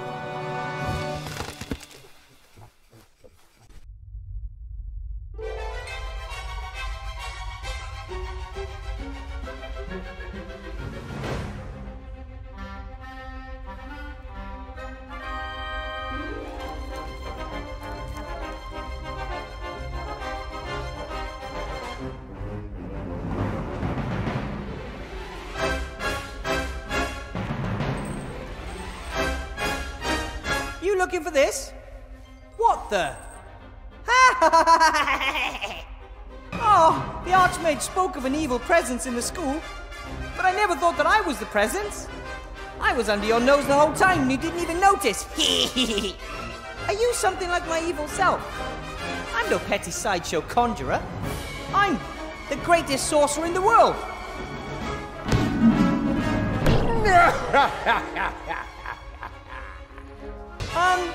And you're... Mancus, the sorcerer, son of Archwitch Mortroka, shapeshifter and evil genius? Yes, I think we've met before, right? Last time we kicked you and your mother's fat butts, if I remember correctly. But not this time! The Alliance will break, and the Kingdom of Shadows will rise again, with me as its leader! What did you do to my golem? He was supposed to clean the school. Well, it appears that your golem obeyed his true master's orders. But it's supposed to defend the Archmage. Why doesn't the pisspot do something? He can't. I fear that the spell, which the slate provided, well, it contained more than just the order to live. The slate was from you. Ah! Light bulb moment! Just like the dragon's sweat, the only ingredient for the magic ink that you were not able to find. We encountered each other when I put the sweat into the desk drawer. Remember? Ha! You're a monster! So what are your plans? Oh, so this is the part where the bad guy tells the hero his plan so he can scuttle it at the last moment. No, not this time. Nothing is going to stop me killing the Archmage. You want to kill Alistair? You don't stand a chance. He's become more powerful than you can possibly imagine. I admit, his magical powers are impressive. And he can sense my presence. As soon as I get within a few meters of him, he recognizes my evil intentions. But how are you... That's right. Not magical powers, young friend. Good old physical strength will be his end. One hit from a machine that is neither good nor evil. He won't even know what hit him. Ah! You, go on ahead. I'll follow soon.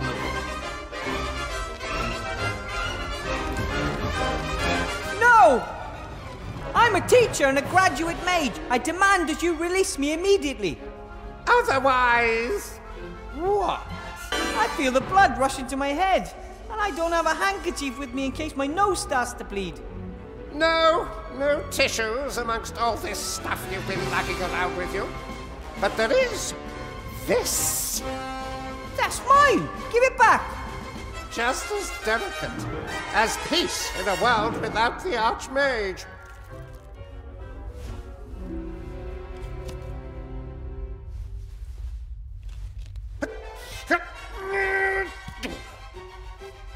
This is quite strong, isn't it? I accidentally sat on it once and thought that was it. But it was like new. But you couldn't have known, of course. No one's going to blame you for trying, even if you failed. I'll stop you! You're not going to do anything to Master Alistair. Oh, really? Master Wilbur Weathervane, the big hero, will prevent it? Hmm? The very same Master Weathervane who built me the weapon I need? No! What will the people say when it's your golem who crushes the Archmage? And that's not all.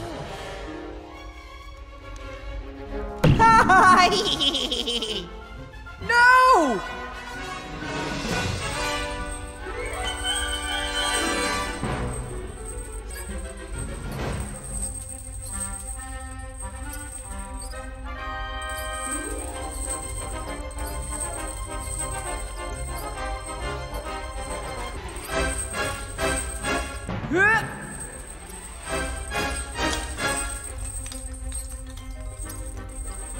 I can't get any closer to it, but I got the skull and a little bone that was hanging off it. Yes! A little bit further! We gnomes are optimists by nature when it comes to physical characteristics, but I'm afraid the key is still out of my reach.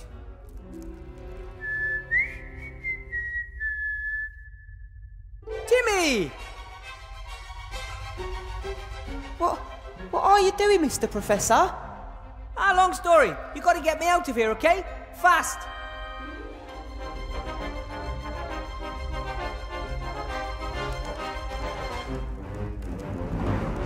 Okay, what do you want me to do?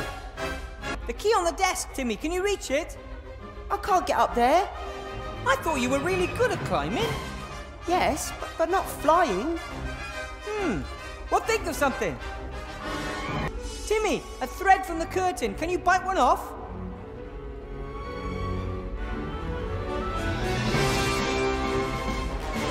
Well done. Hey, Timmy, I've got something for you. Catch.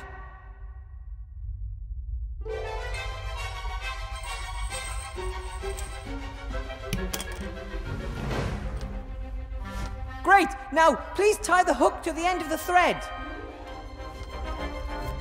Excellent! A grappling hook. Can you use the grappling hook to climb onto the desk, Timmy?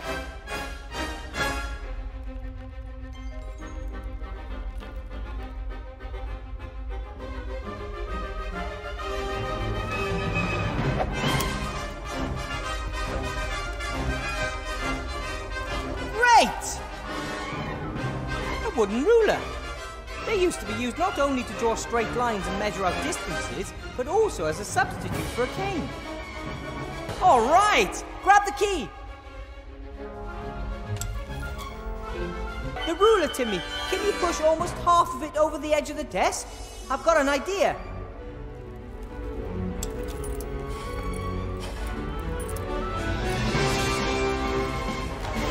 Perfect! Okay, Timmy, this is where it gets tricky. Please stand on the end of the ruler. I know! The chances are 1 in a million, but we've got to try. Time is running out. Ready? Go!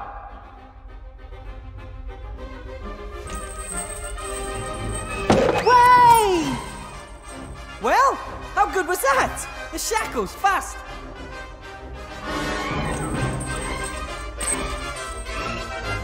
I love it when a plan... Ah! Ow! Well, I'm free.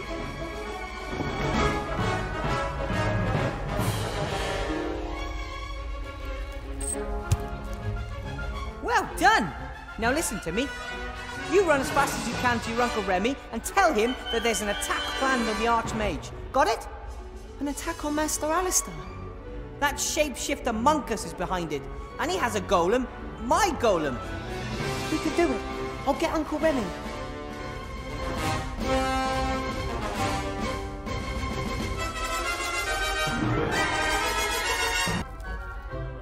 Got it! Let's hope I can do something with it. I need to get in the hall, immediately. Stop. Admission only by written invitation. But the Archmage is in there and he's in mortal danger. Yeah, right. But... Look, I'm sure he can look after himself. I don't have time to play games, Shield Hand. You're going to let me in there. Hello. Such a tone of voice from oh so friendly little weather vane. Now! I don't think so. I think you should... Ah!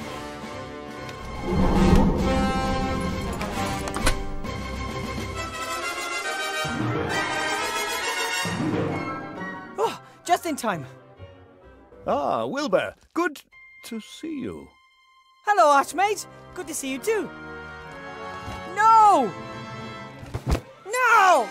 No! Stop! Ah!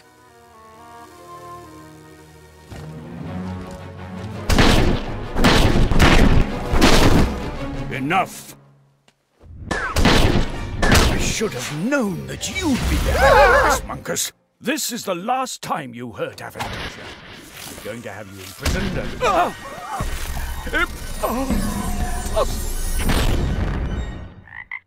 Alistair! Ooh! Ta-da!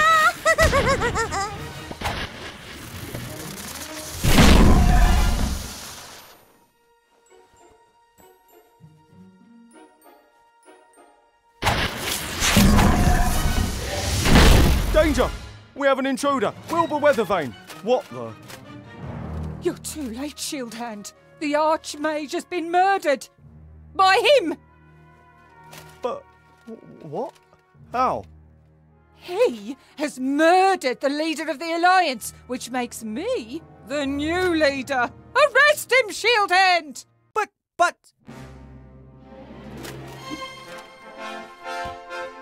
Wilbur, this way. Quick, put this on. Stop them! Oh. Out of the way!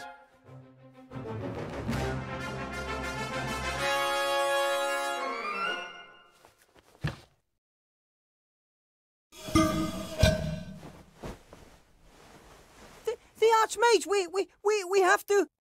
We can't do anything right now. We should first consolidate our position and gather information. What happened exactly? Monkus is behind all this. He tricked us all.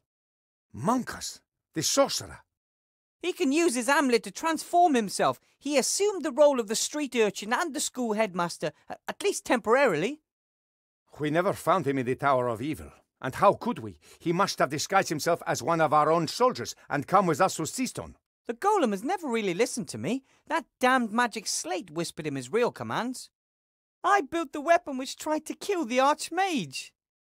If you want to blame someone, then start with me. I encourage you to build the thing. It was my duty to not just think of the good, but also the bad it could cause. And your wand, what was that all about?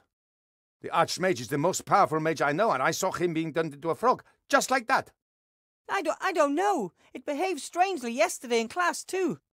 But I never would have thought that it was so powerful that even a little girl... It was the wand. The whole time. It did all the magic, not me.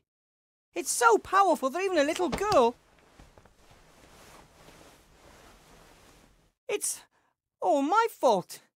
I didn't recognize monkers, and I didn't realize there was a dark force coming from my wand because... Wilbur. Because, in reality, I'm not a mage at all.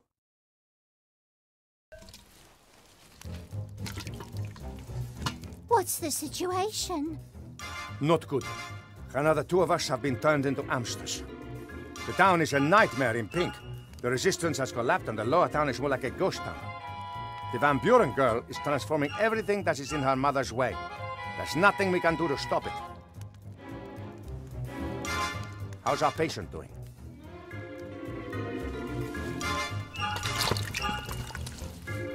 Come on, Wilbur. You can't go on like this. You've been lying there for days. We need your help. Go away. Come on! We have to get the wand back off Van Buren's daughter and find a way to destroy it. And none of us knows about magical wands. You're the only one who does. I don't know a thing about magic. I just waved a magic wand around and if all went well, I was able to light a fire. A little girl could transform entire cities with the same wand. But you still know more about magic than we do. And then there's your legendary ingenuity. Where did it get me? I killed the Archmage and plunged the world into chaos. The world is always in chaos. And Alistair might still be alive. Master Alistair's gone. He was transformed and we left him. We don't know if they've killed him. The council leader might be keeping him as a trophy. Van Buren has turned the school hall into a headquarters because the Archmage's office in the Mage's Tower is hiding from her. And all the rattles in the school have been blocked off, so we don't know what is going on in there. You gave me the wand back in the day. Where did you get it? I'm on my way there now to look for clues as to how it can be destroyed. Will you come with me? I can't. I'd just make things worse. No, you wouldn't. And you've wallowed in self-pity for long enough. Hey. There's no place for layabouts or cowards in the Resistance. That's not... Yeah? It's not what, Wilbur? You're right. I'll go back to the White Ridge Mountains. Fine. Then go home and wait until the war comes to you. But my ring stays here. Hey, don't! Ah! Ah! If you want to know what's going on with the wand, find me at the entrance to the lower caves.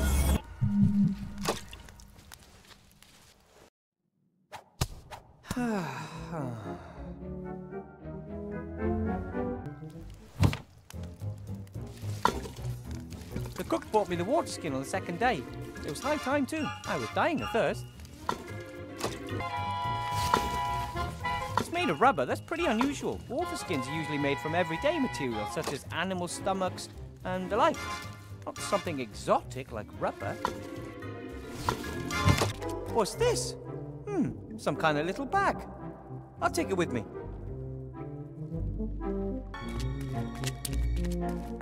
This must be garbage from the upper town. A fur collar that looks almost new. Why would you throw something like that away? One could have given it to the poor, or even left it on the chinchillas. That's, all I wanted.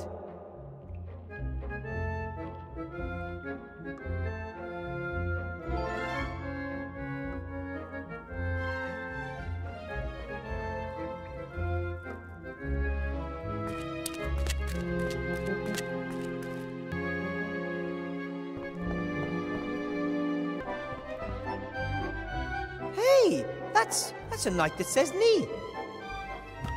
A huge mountain of rubbish, tons of it. And I just happened to find a carved figurine of my very favourite hero. It's a sign. I've read all your stories. He was brave and proud, and he never gave up.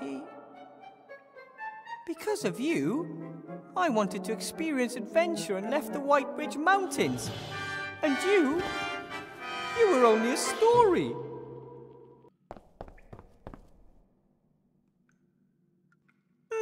A bell. I guess it's there to get people's attention, which is usually what bells are for.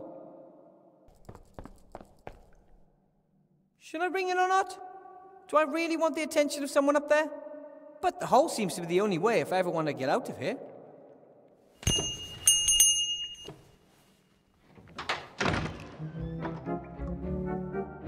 Yes? Are you finally finished? Bill? That you? With a vein, a black cat must have crossed my path. Yes, it's me. Could you maybe lower me a rope? No way, you're a wanted criminal. There are posters of you up all over. No matter what they say, I didn't kill the Archmage. Anyone with any brains knows that.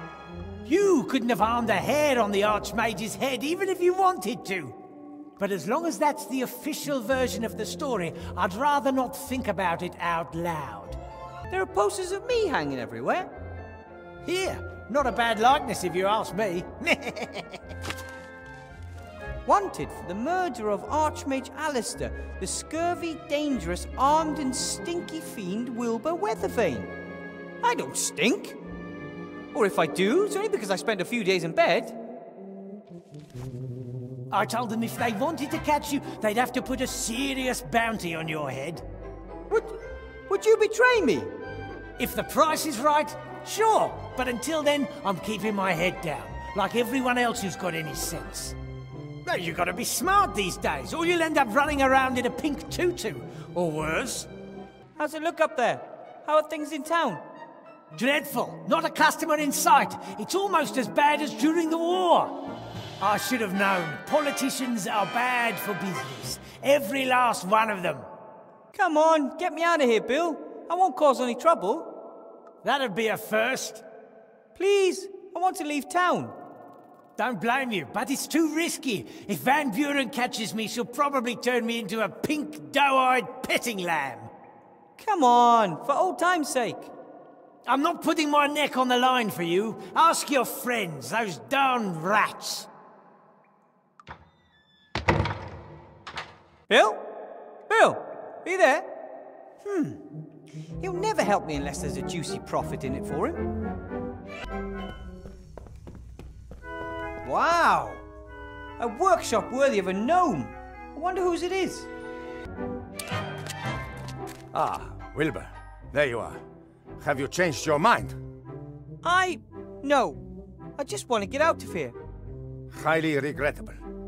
What do you want down there in that dark hole? I found your wand down there years ago. My grandfather, a true rat adventurer of lore, climbed into that hole just to find out what was down there. When he didn't return, everyone thought he was dead, apart from me. You followed him? Despite all the warnings, but I didn't find him. Instead, I found a wand. Just as I began examining it, a terrifying ghost set upon me and I fled. I don't know why I took the wand with me. Perhaps it wanted to be taken.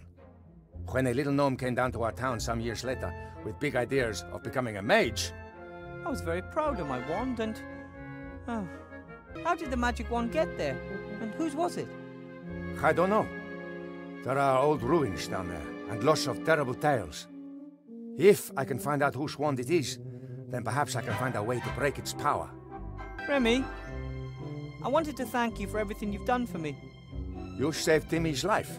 You kept us rats fed when there was nothing left to eat. There's no need for you to thank me. I'd like to help you again, but I can't. You can, but perhaps you need time to remember that. The wand. It began behaving weirdly a few days earlier. I thought I was getting better at magic. I should have paid more attention. And Alistair should have examined it more closely. And I shouldn't have asked you to build a golem. No one is to blame for what happened, or we're all to blame, whichever way you choose to see it. What is important is that we get up and go again. No, it's crucial that we think first. The last time I just carried on, and we know how that ended up, the wand. Something's wrong with it. It's too powerful. How do you mean? Magic is nothing else than focusing the ambient magic around us and then using it. Good mages can also cast minor spells without wands, but most need wands to focus the magic. And particularly powerful ones focus the magic particularly well. Yes, and the most powerful not only focus it, they also amplify it. But up there in the staff room, it was different. The Archmage cast spells, Monkus cast spells. Right. Where did all the energy come from needed to break down his magical defenses? I agree. It's almost as if the wand itself were a source of magical energy. But I've never heard of anything like that. Another reason to get to the bottom of things. One more reason not to rush into things. This is too big for us, Remy. Pah! This ghost that followed you back then, do you think it's still down there? I haven't dared return to the darkness for years, because I'm convinced of it. Then maybe you shouldn't go back down there. Perhaps you're right, but someone's got to go and find out what's going on with that wand, right? Remy? Courage and conviction, Wilbur. Courage and conviction. Good luck. There isn't much you won't find down here. Hamster wheels, for example.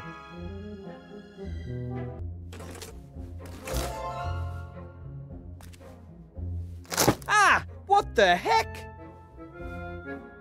Hey! What's the big idea?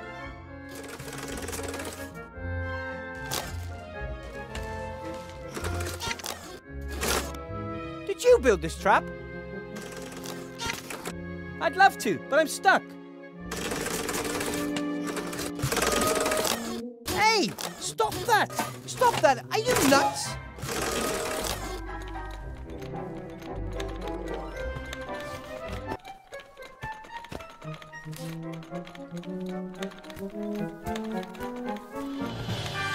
Got it!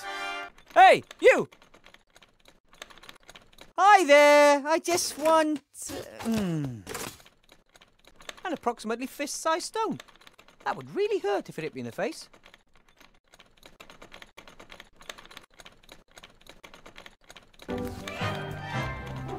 Yep! There we go! Great!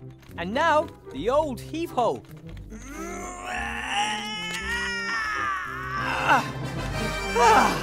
That got it. Hey, wait! I'm not going to hurt you. The rope helped me once, maybe it can again. That must be one of the monsters Ethel was talking about. Better if I have a plan on how to overpower it before it notices me.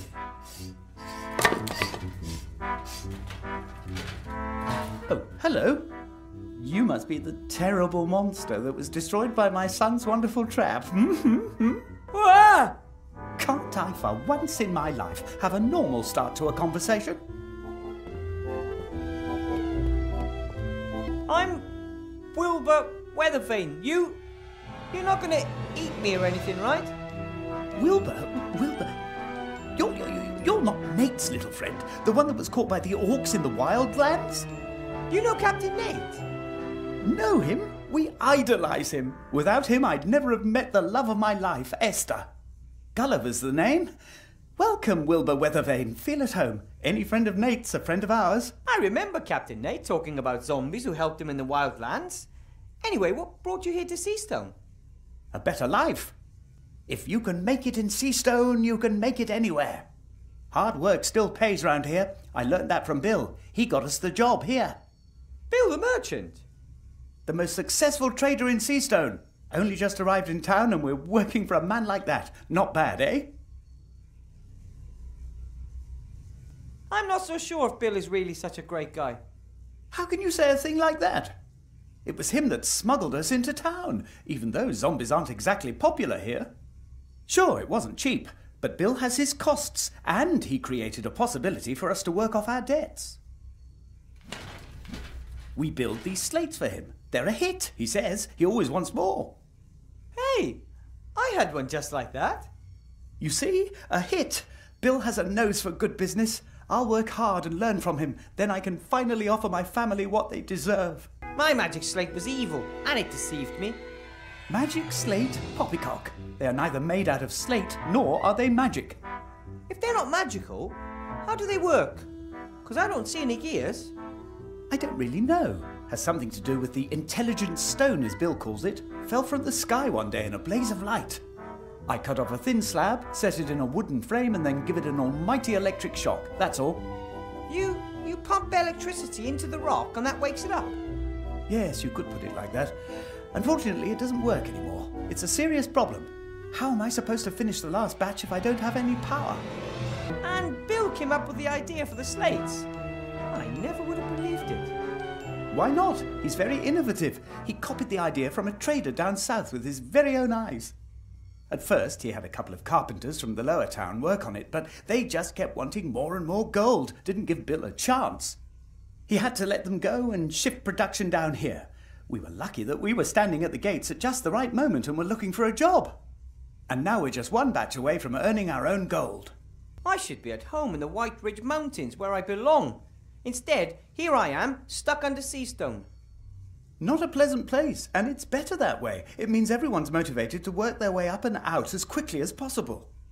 Do you know a way out of here? Diligence and hard work, my boy. But you're probably talking about a door or something.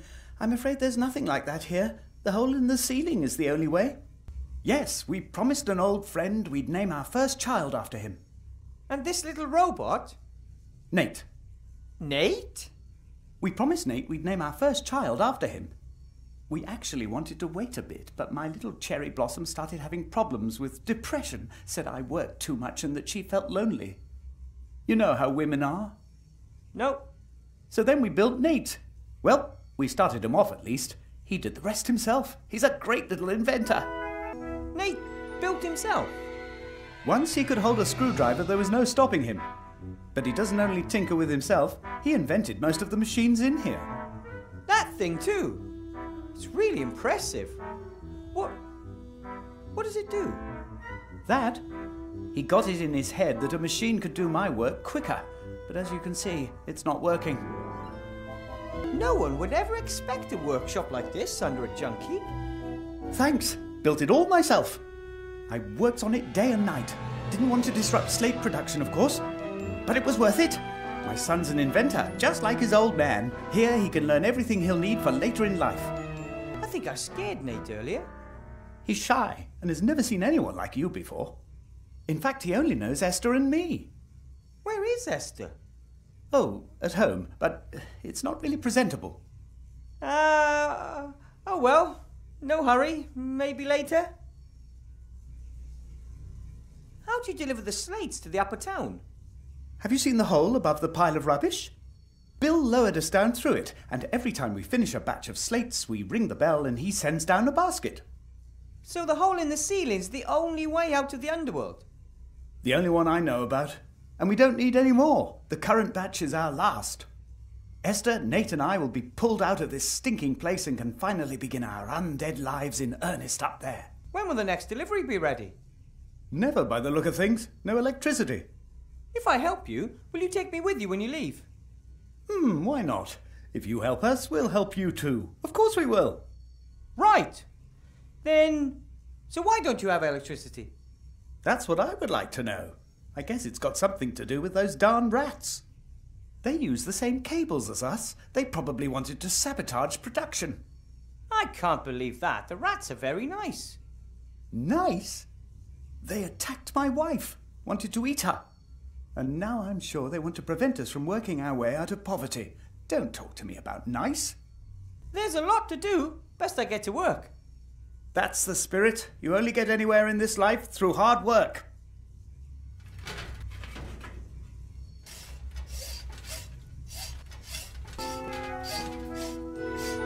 I've never seen tape that wasn't useful for something. Hello. My God, oh God! My, how you've grown! I'm, Wilbur. Stu. You're the cook, and your name is Stu. Isn't that kind of metaphysical? In a cosmos composed of names, billions upon billions of names, you, a cook, are named Stu. Destiny? Fate? Blind chance? Mere coincidence? A fine kettle of fish, indeed. No such thing as coincidence. Cause, effect. That's all. Ethel's my name. Want some stew? So you're the cook here in the rats' camp? Yes. I am good at mixing things. Was a lab rat for years. You worked in a lab? For a mad alchemist, until it got too dangerous. Wanted me to trial a face cream that would make you look 10 years younger. I was only 2 at the time. Oh, right. I get it.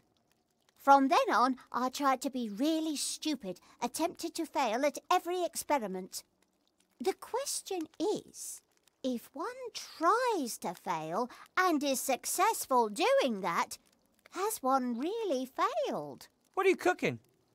Stew! It's always stew. Tasty. What kind? It's always the same, has been for years, but new things are added every day, whatever happens to appear. Do you want a bowl full? Well, I guess I'm kind of hungry. One stew coming up.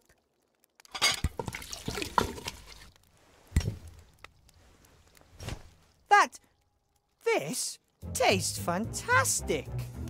Cooking is like alchemy, just fewer explosions. I attached some double-sided tape to both the outside and the inside. Two are better than one.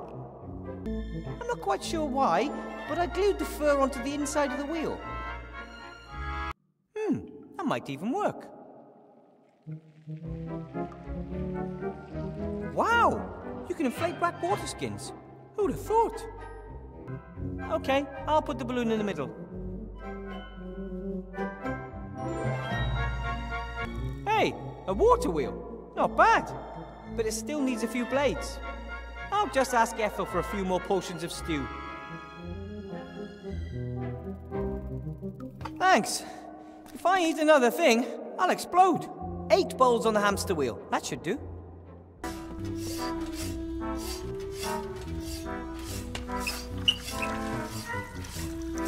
And this is the moment of truth.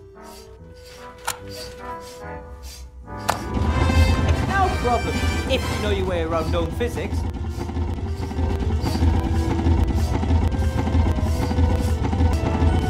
Hi, Gulliver. Hello, Wilbur. I am the master of electricity. Excuse me? We've got electricity again. Really?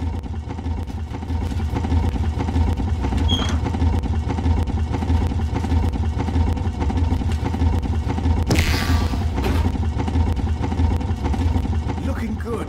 We're back in business. As soon as we've solved the other problem, we can finish off the batch.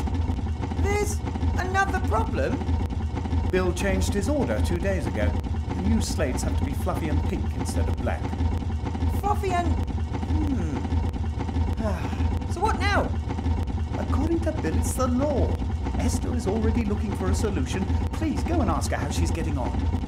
Okay, but once we've solved the problem, can we get out of here? Of course. As soon as we have a solution, the batch will be ready in 2 or 3 weeks. The acoustics down here are funny.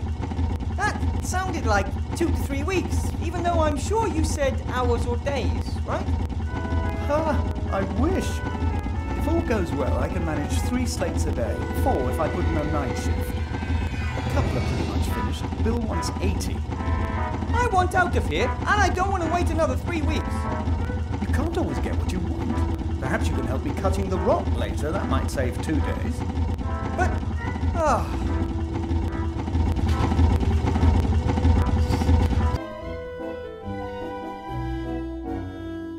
Hi, you must be Esther. Yoo-hoo! Hi, Nate. I'm sorry if I scared you earlier. Gulliver's promised to take me to the surface with you if I help you with the delivery. He said you're making the fluffy pink covers for the slates. Oh, I'm not ready yet. And it's not a cover. I'm trying to mix a fluffy paint. A fluffy paint? Yes. There are hardly any fluffy materials or furs down here. But old paint and chemicals are here in abundance. I've never heard of fluffy paint. Well, there are warm colours, cold colours, neon colours. Why shouldn't there also be fluffy colours? I'm not sure if a fluffy paint is the right way. It's the only way. We have to work with what we've got. I'm sure that a good alchemist could find the correct mixture. Ah, I know someone who's good at alchemy. Really? Would he help us? I don't think so. She's actually the cook in the rats' camp. Oh, the same old story. The rats are lovely, and you folks are easy to get along with too. Why don't you like each other? Oh, it all went a bit badly wrong. We had had a long journey. We lay down in the rubbish to have a bit of a rest. At some point, I woke up and saw a rat nibbling at one of my fingers. She must have mistook me for a discarded tidbit. I only realised this much later. I was very surprised and shouted very loudly. Ew! And then? Gulliver jumped up to defend me. In doing so, he pushed over a heap of junk that buried him as well as the leg of the fleeing rat. Gulliver was shouting wild threats out and trying to free himself from the rubbish. I went over to the little rat to try and help her. She must have took fright. She gnawed off her leg and limped away. That's truly a tragic story. Since then, Gulliver believes all rats have it in for us. He wants to protect me. He won't let any rat into the vicinity of our home and has forbidden Nate and myself to talk to them. But if Ethel the cook wanted to help, would you let her? Of course. Why not? We just mustn't tell Gulliver about it. He would never allow a rat into our house. That's the smaller of the two problems. The larger is Ethel. I suggest you keep on going for now. In the meantime, I'll go and see if I can win Ethel over to our cause. You do that. Take care, Nate. And you have nothing to fear from us, gnomes. Yes, Nate. Wilbur is a gnome. You remember them from your book, don't you? Nate has a book about the races in Avantasia. It's his favourite. I have to read it to him every evening. Yes, a gnome. Yes, gnomes. Nate thinks he has at last found another inventor. Inventor? The book says that all gnomes love tinkering and inventing. Oh, gnome. A small socket wrench. Nate must have used it to build the map. I'm sure he won't mind if I borrow it. Esther's equipment isn't all that bad. Her main problem seems to be a lack of experience. Do you need this stand, Esther? I don't know. Do I need it? No idea, but I think I need it. How do you know? When the walkthrough says that I should take something, I do. So does the walkthrough also say how I can mix the fluffy colour? Of course. Why don't we take a look? Where would the challenge be in that? I think you might just be taking me for a ride. Be my guest and take it. I don't need it. This looks like scales used by some of the merchants in the market. But this one's broken. One of the pans is missing. An empty bird cage? Oh, Nate often feels lonely when Gulliver and I have to work. We thought a bird might be a bit of company for him. I'm making good progress. I've already found a batwing and a few frog eyes. Yeah. Do you want me to see if I can find a second pan for the scales, Esther? Oh, don't. Just leave it. I'll mix the colour by eye. You're welcome to take the scales with you if you want. Ooh, might prove useful. Thank you.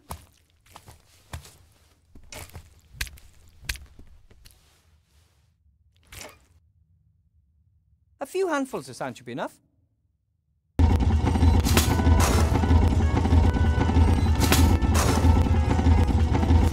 My son says you could help him with his constructing.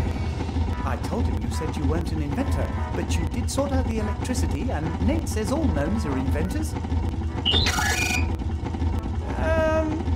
In theory, yes. Practically seen, I'm practically not practical at all. But the constructor could save us a lot of time once it's up and running, and you are in a hurry, aren't you? I could have a look. Where's the problem? We need a strong fan belt. All the ones Nate tried so far have torn. And we need coal for the steam machine. Wood and garbage don't burn hot enough. I still can't say for sure whether the machine will actually work. Not all of Nate's inventions work at the first go. Hey! V-belt and coal. Sounds doable. But don't forget we still need the fluffy paint as well. How could I? Work never stops. It looks like you'll have some help. Don't cause any mischief, boys.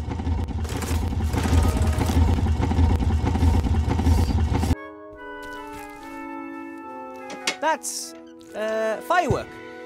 At the end of the war, there was a huge victory celebration in Seastone with lots of rockets and firecrackers. Several fires broke out and the town was damaged more severely than any time during the war. I wish that was more surprising, really. I don't have anything to celebrate, but maybe I can use the black powder for something.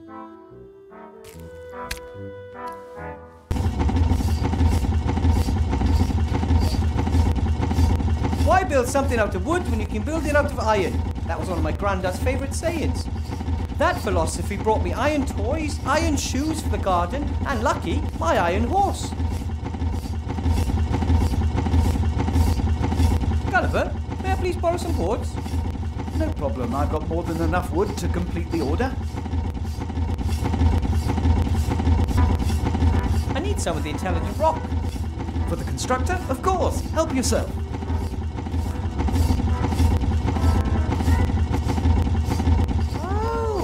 This is a clock cuckoo's nest. They are so rare. They build their nests in human houses and disguise them as clocks. When the homeowners aren't looking, they fly around and steal cookies and other treats. Although it looks more like a replica of a clock cuckoo's nest. There are people who actually hang these things in their living rooms. The clock isn't ticking. Presumably, it can be wound through the little hexagonal hole in the dial if you have the right key. The wrench could actually fit.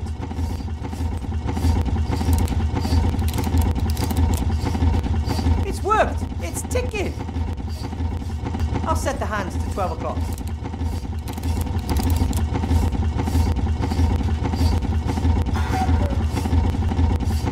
The bird really has seen better days since losing its feathers. Hi, Ethel.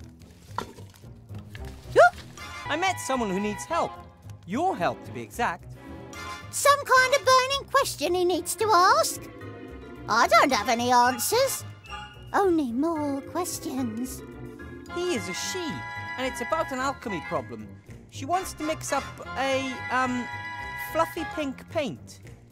Understood. That's doable. Doable? Then can you show her how to do it? Yes. Monsieur de Demont always said we should help others. Where is she? There might be a little problem. A little problem? What?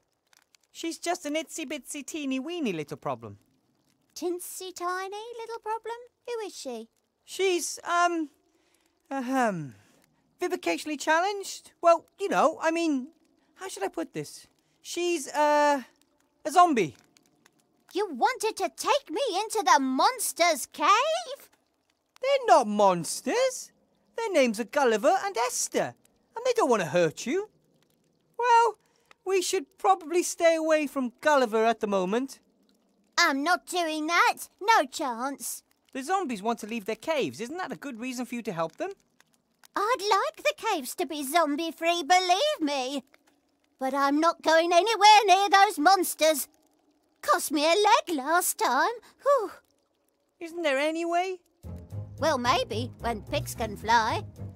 Monsieur de Demont asks me, of course.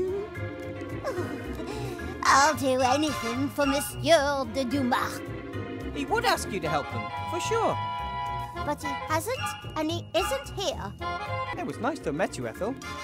Knew you already. You lay in Timmy's bed for days. Why? It wasn't your fault what happened to the Archmage. You think? Imagine if a few rats were to die because it turned out that, in reality, you couldn't cook. How would you feel? Not good. I'd blame myself, would feel stupid. But Monsieur de Dumas requests your assistance. You can't leave him in the lurch. I tried to help last time too, and it ended in disaster. Who can say that it won't happen again? Questions, questions, tricky questions. Hi, Timmy. Hi. I could use your help, Timmy. And? It's about the zombies. I can't manage it alone. I'm supposed to help people who throw things at me. What do you get out of it? Are they going to help you out of here so you can just run off? You know Bill, the merchant? He smuggled them into the city and lowered them into this hole. Now they have to slave away for him down here to pay off their debt. He's exploiting them. They should just stop working for him. The zombies haven't done anything to anyone. All they want is a better life for themselves. And their son. I'm not saying that I think it's right what Bill is doing to them. But you won't do anything about it. Aren't you the one who said you should help others whenever you can? Here's your chance. Right here. Right now. And coincidentally, we create a way for you to get out of here, right? But at least you want to help the zombies. That's a step in the right direction. Don't count on me taking any more steps in any direction. That remains to be seen. Friends? Friends. Okay, I'll help you in the zombies. And then we'll see.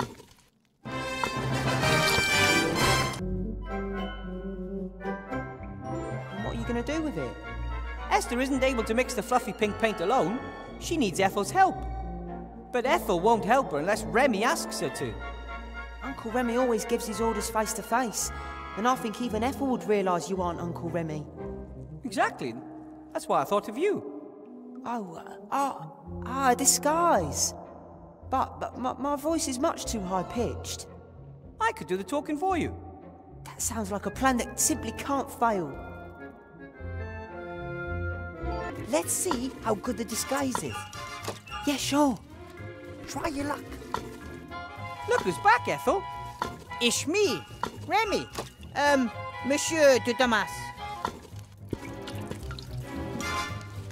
So where is Monsieur de Damas? You trying to pull my leg?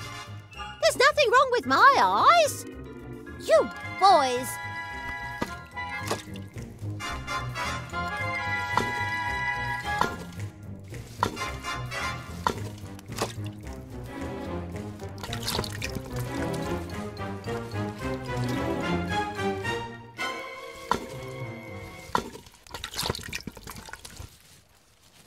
Let's see how good the disguise is. Try your luck. Look who's back, Ethel. It's me, Remy. Monsieur de Damas. So where is Monsieur de Damas? You trying to pull my leg? There's nothing wrong with my eyes. You boys.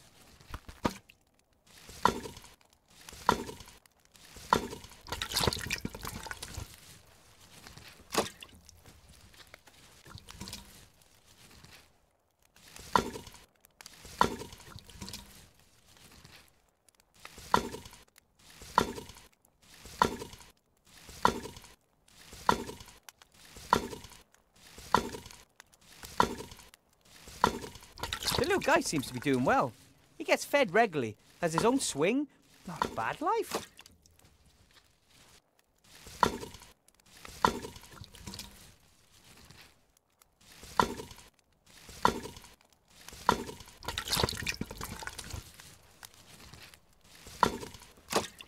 A more or less white tea towel. Ouch! That's mine. Sorry. Psst, Timmy. Could you distract Ethel for me?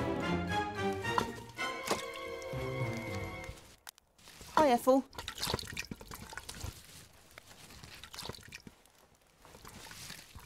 Stew?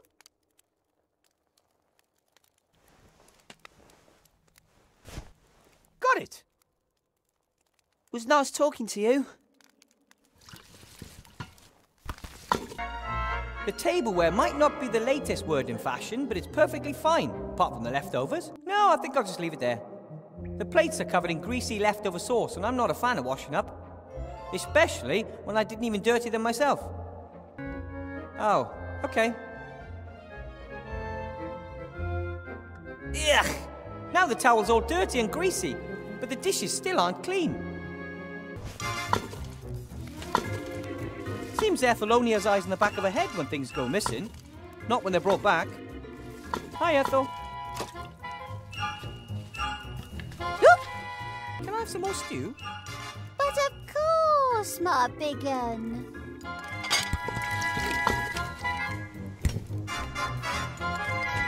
And how's it taste? Tastes great, but it could be a little hotter. Oh, understood.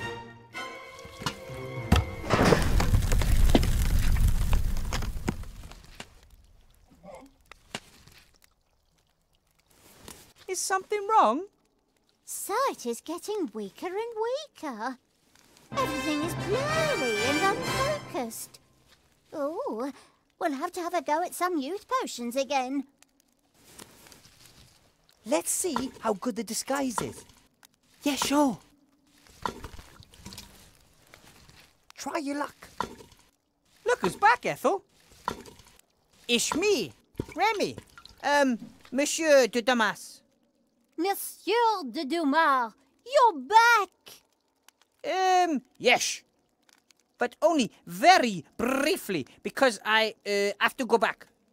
What is lurking down there at the bottom of that frightful hole? I'll tell you everything, but for now, please, yes, something you have to do for me. Oh, of course, anything. I want you to help the zombies under the mountain of rubbish. Oh. Well, is that really necessary? The zombies are being exploited. They simply deserve better than this. Wilbur said something to that effect as well. What do you reckon? Remy's probably right. Exactly. Listen to Wilbur. Okay then, what should I do? Help the zombie woman Esther mix this fluffy paint the zombies need. That shouldn't be a problem, as long as they don't eat me. I can guarantee they won't.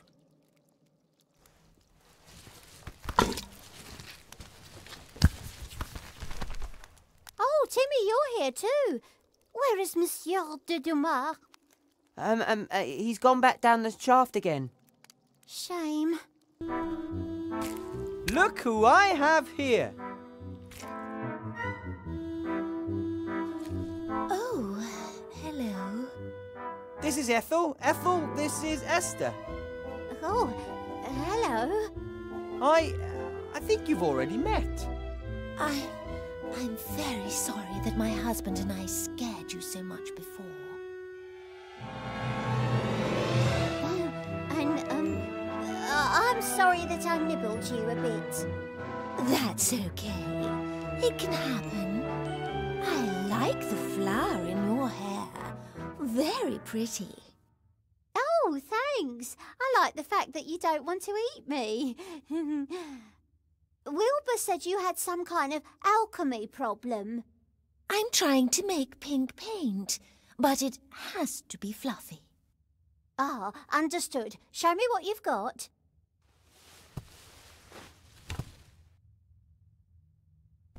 Peace between rats and zombies. That feels pretty good. When do you think the fluffy paint will be ready? I bet we'll be finished with this before you boys have got your slate sorted. That's good news. Don't tell Gulliver about it. Let's surprise him. My lips are sealed.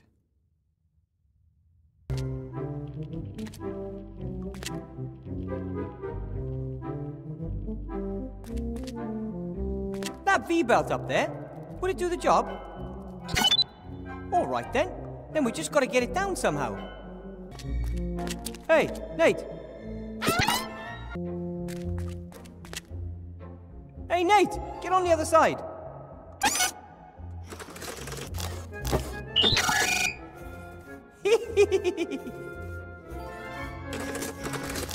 I always loved to seesaw when I was a little kid.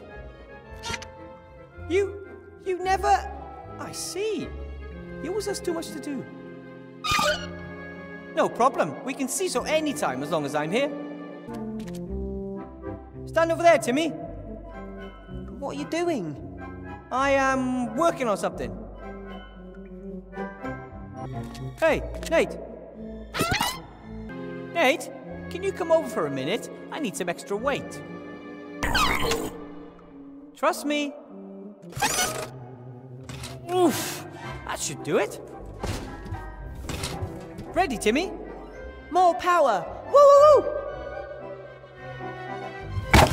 That's it! Ah! Thanks. Ha-ha! We make a good team. Yippee!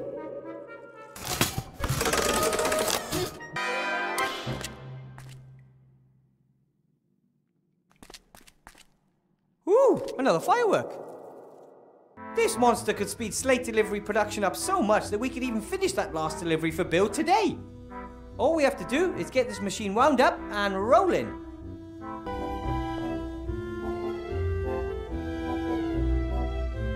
That looks good. So, let's see. If I roll the gunpowder from the fireworks up in the poster, I'll have a stick of dynamite. Homemade dynamite. And it looks like I've got just the right amount of black powder. That's more than enough coal to get the steam engine up and running. I just need to get it out of the rock somehow. Good, that should work. I'll just press the candle onto the crosspiece where the missing pan used to be. So, that should hold.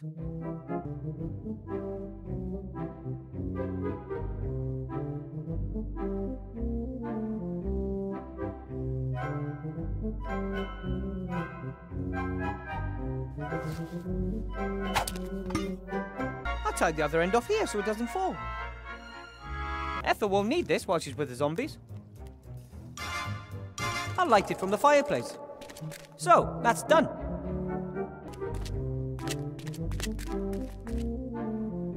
I'll just press the candle onto the crosspiece where the missing pan used to be. So, that should hold.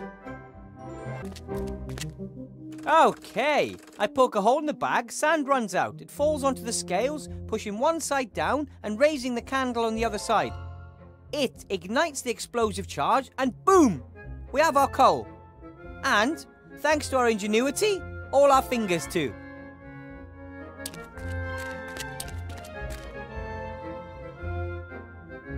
Everyone take cover! Right then, heads down, ready to fire.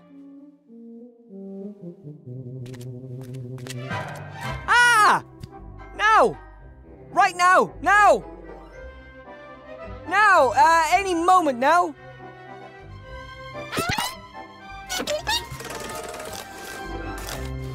Nate! No!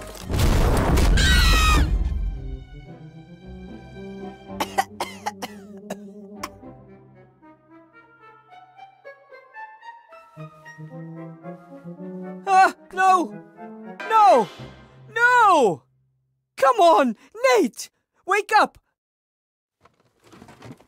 We've got to do something.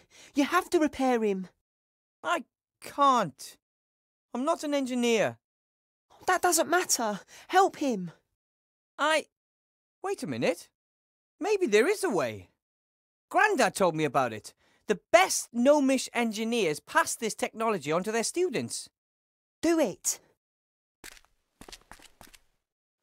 Now, work, you stupid thing. Do you have a heavy wrench? That works better. Not necessary. Nothing that he can't fix himself, I'd say. We were worried, Nate.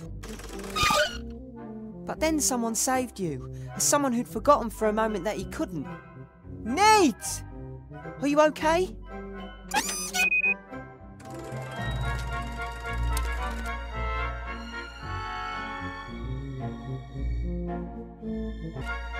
Dwarves believe coal brings happiness.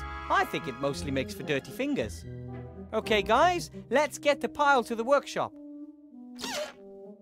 No, you're just fine. You can help. Phew! I'll never be a miner, that's for sure.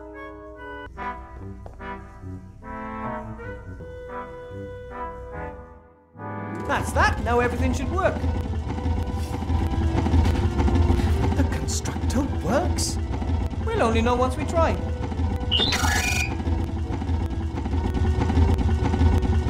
Come on then. All hands on board. Let's get this thing up to speed. If we can get the pointer into the green and keep it there, the machine will be running efficiently. And how do we do that? The good old gnome way. We just keep fiddling around with it until something happens. All right, you're the boss.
Dreams.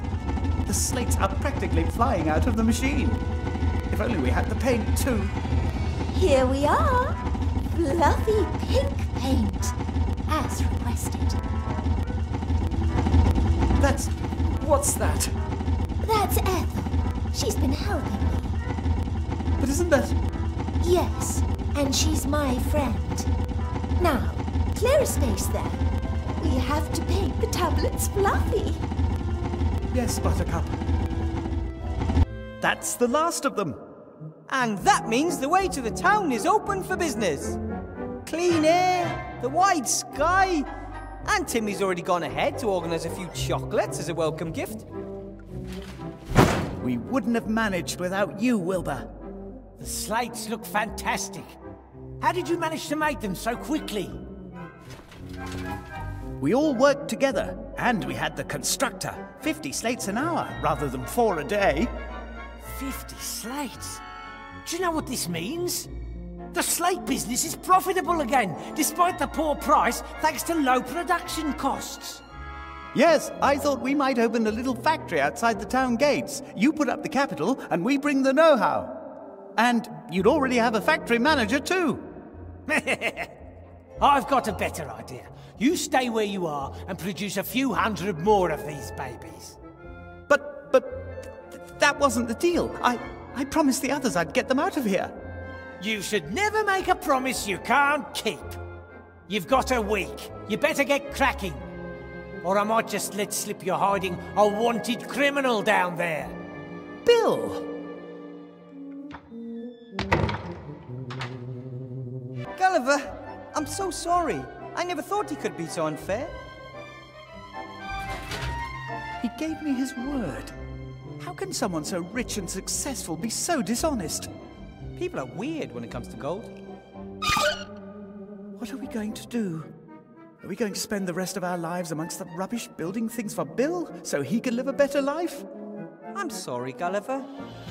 I really thought he would take us out of here. We need a plan. Only I just don't know where to start. Ivo! Princess Ivo is in town.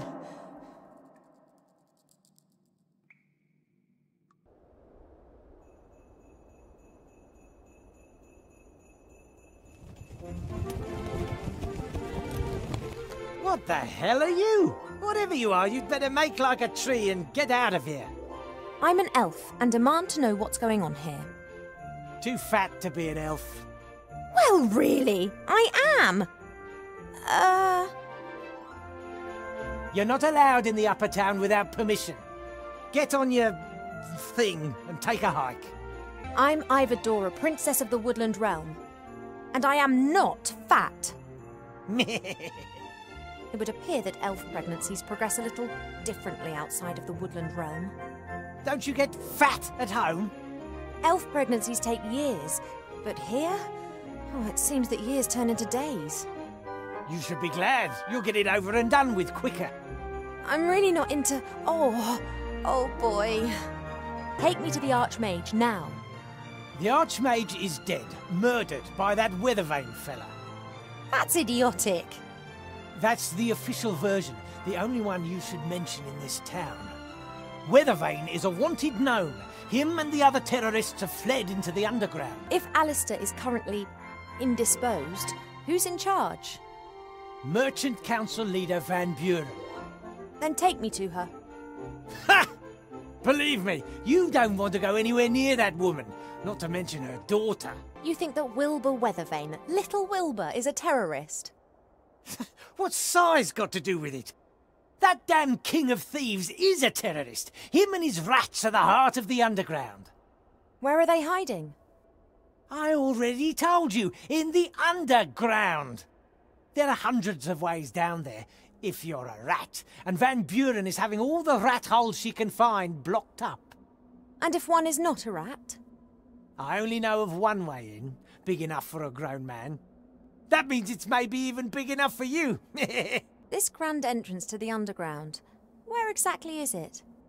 Are you planning to make common cause with the terrorists? Perhaps I want to arrest them. Van Buren isn't interested in making arrests. She wants Weathervane and the King of Thieves well and truly out of her way. They both mean trouble, always have done. I've got nothing against your friend, but I'd love to see that little French rat with the Spanish accent put to the sword. Where's the entrance? You won't get any information out of me, Elf. Trust me, I'm doing you a favour. I'm sure I'll find out exactly what I need to know. You shouldn't be here. You should save your skin and get out of here while you can. You've got to think for two now. Don't forget that. Bye. Come on, Buttercup. Perhaps we'll find out more elsewhere.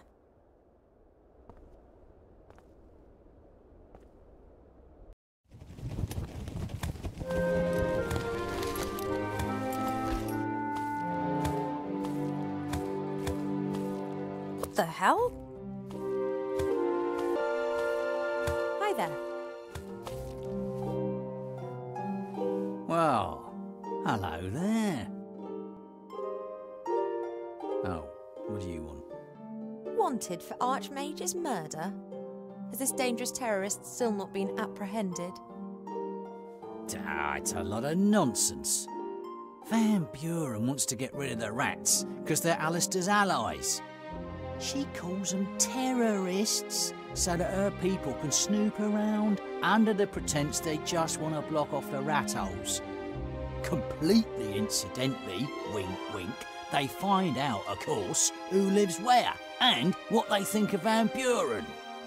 You jeeper troll dung, I tell you. Hello, Mr. Fox. Oh, shit. It appears we need to have a little conversation. You must be Council Leader Van Buren. Clever girl. I wanted to ask you if...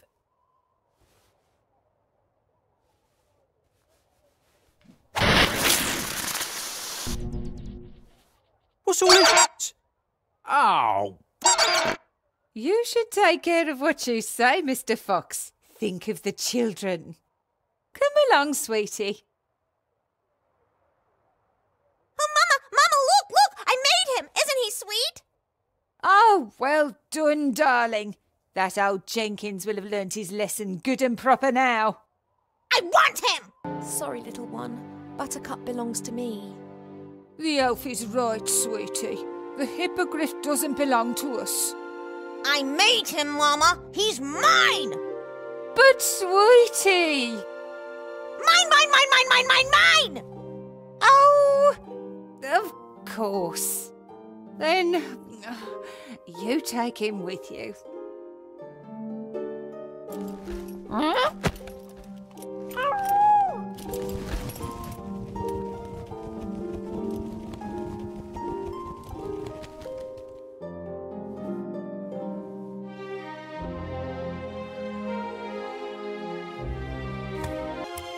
I didn't see them. Sorry. It wasn't your fault. My carelessness. Ow. Can you tell me anything about the murder of the Archmage? Yeah. Was there actually any murder at all? I mean, is he really dead? Wilbur and the rats would never have harmed him. They're being made into scapegoats? Assuming the Archmage is still alive, Van Buren would have kept him close by, wouldn't she? In the Mage Tower? In the school? Right, that's where I'm heading next then. I must go. Stay strong. You might find this useful if you want to take a look round the upper town. Thank you.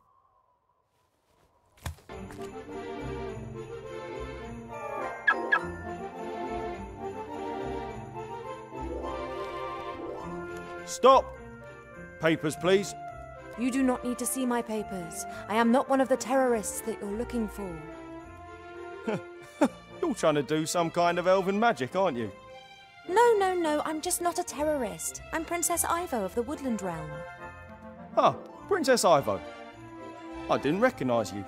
You look so different.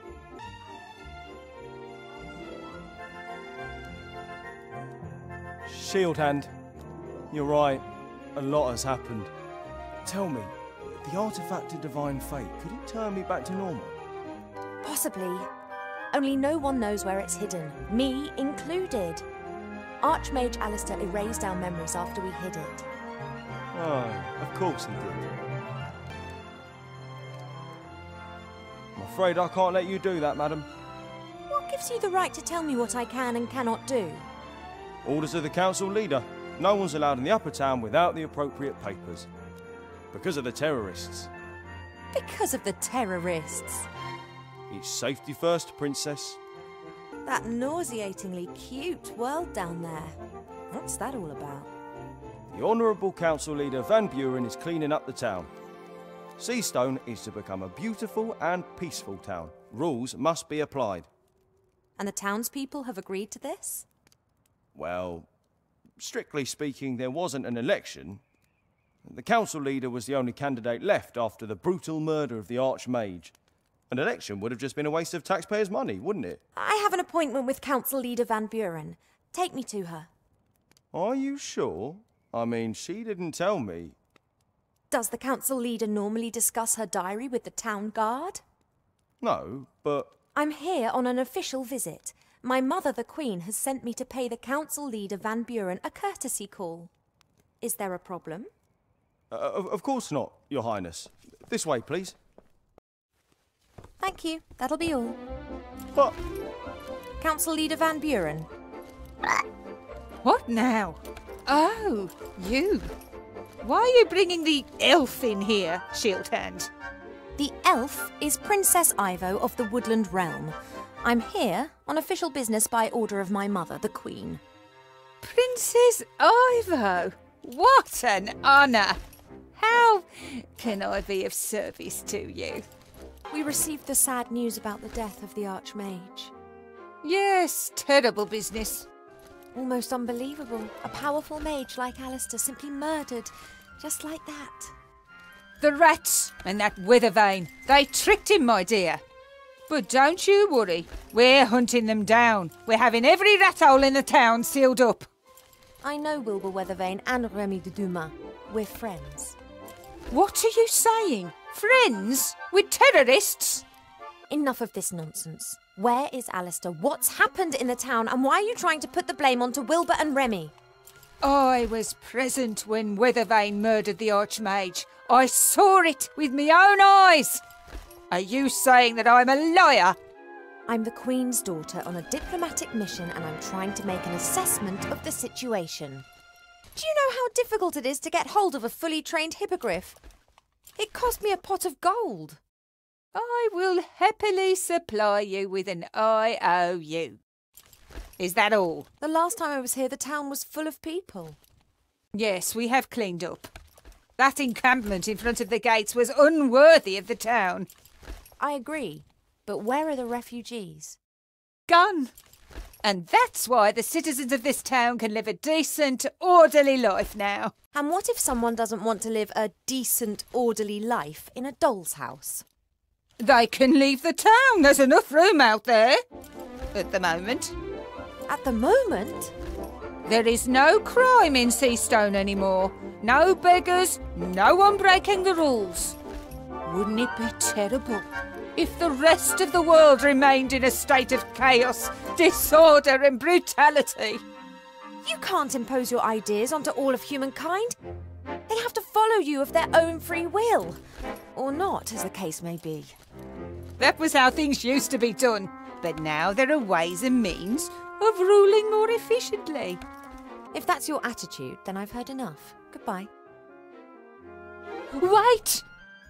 You're not about to go and fetch a certain artefact, are you, by any chance? Even if I knew where the artefact of divine fate was, I wouldn't use it. Oh, Alistair's girl. But you must see that I can't take any risks. Shield hand, put her in jail. What? But Lady Van Buren, she's an envoy of the Queen and her daughter.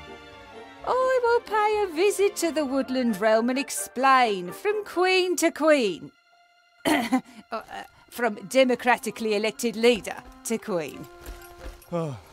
This way, please, Princess. Come any closer and I'll box you.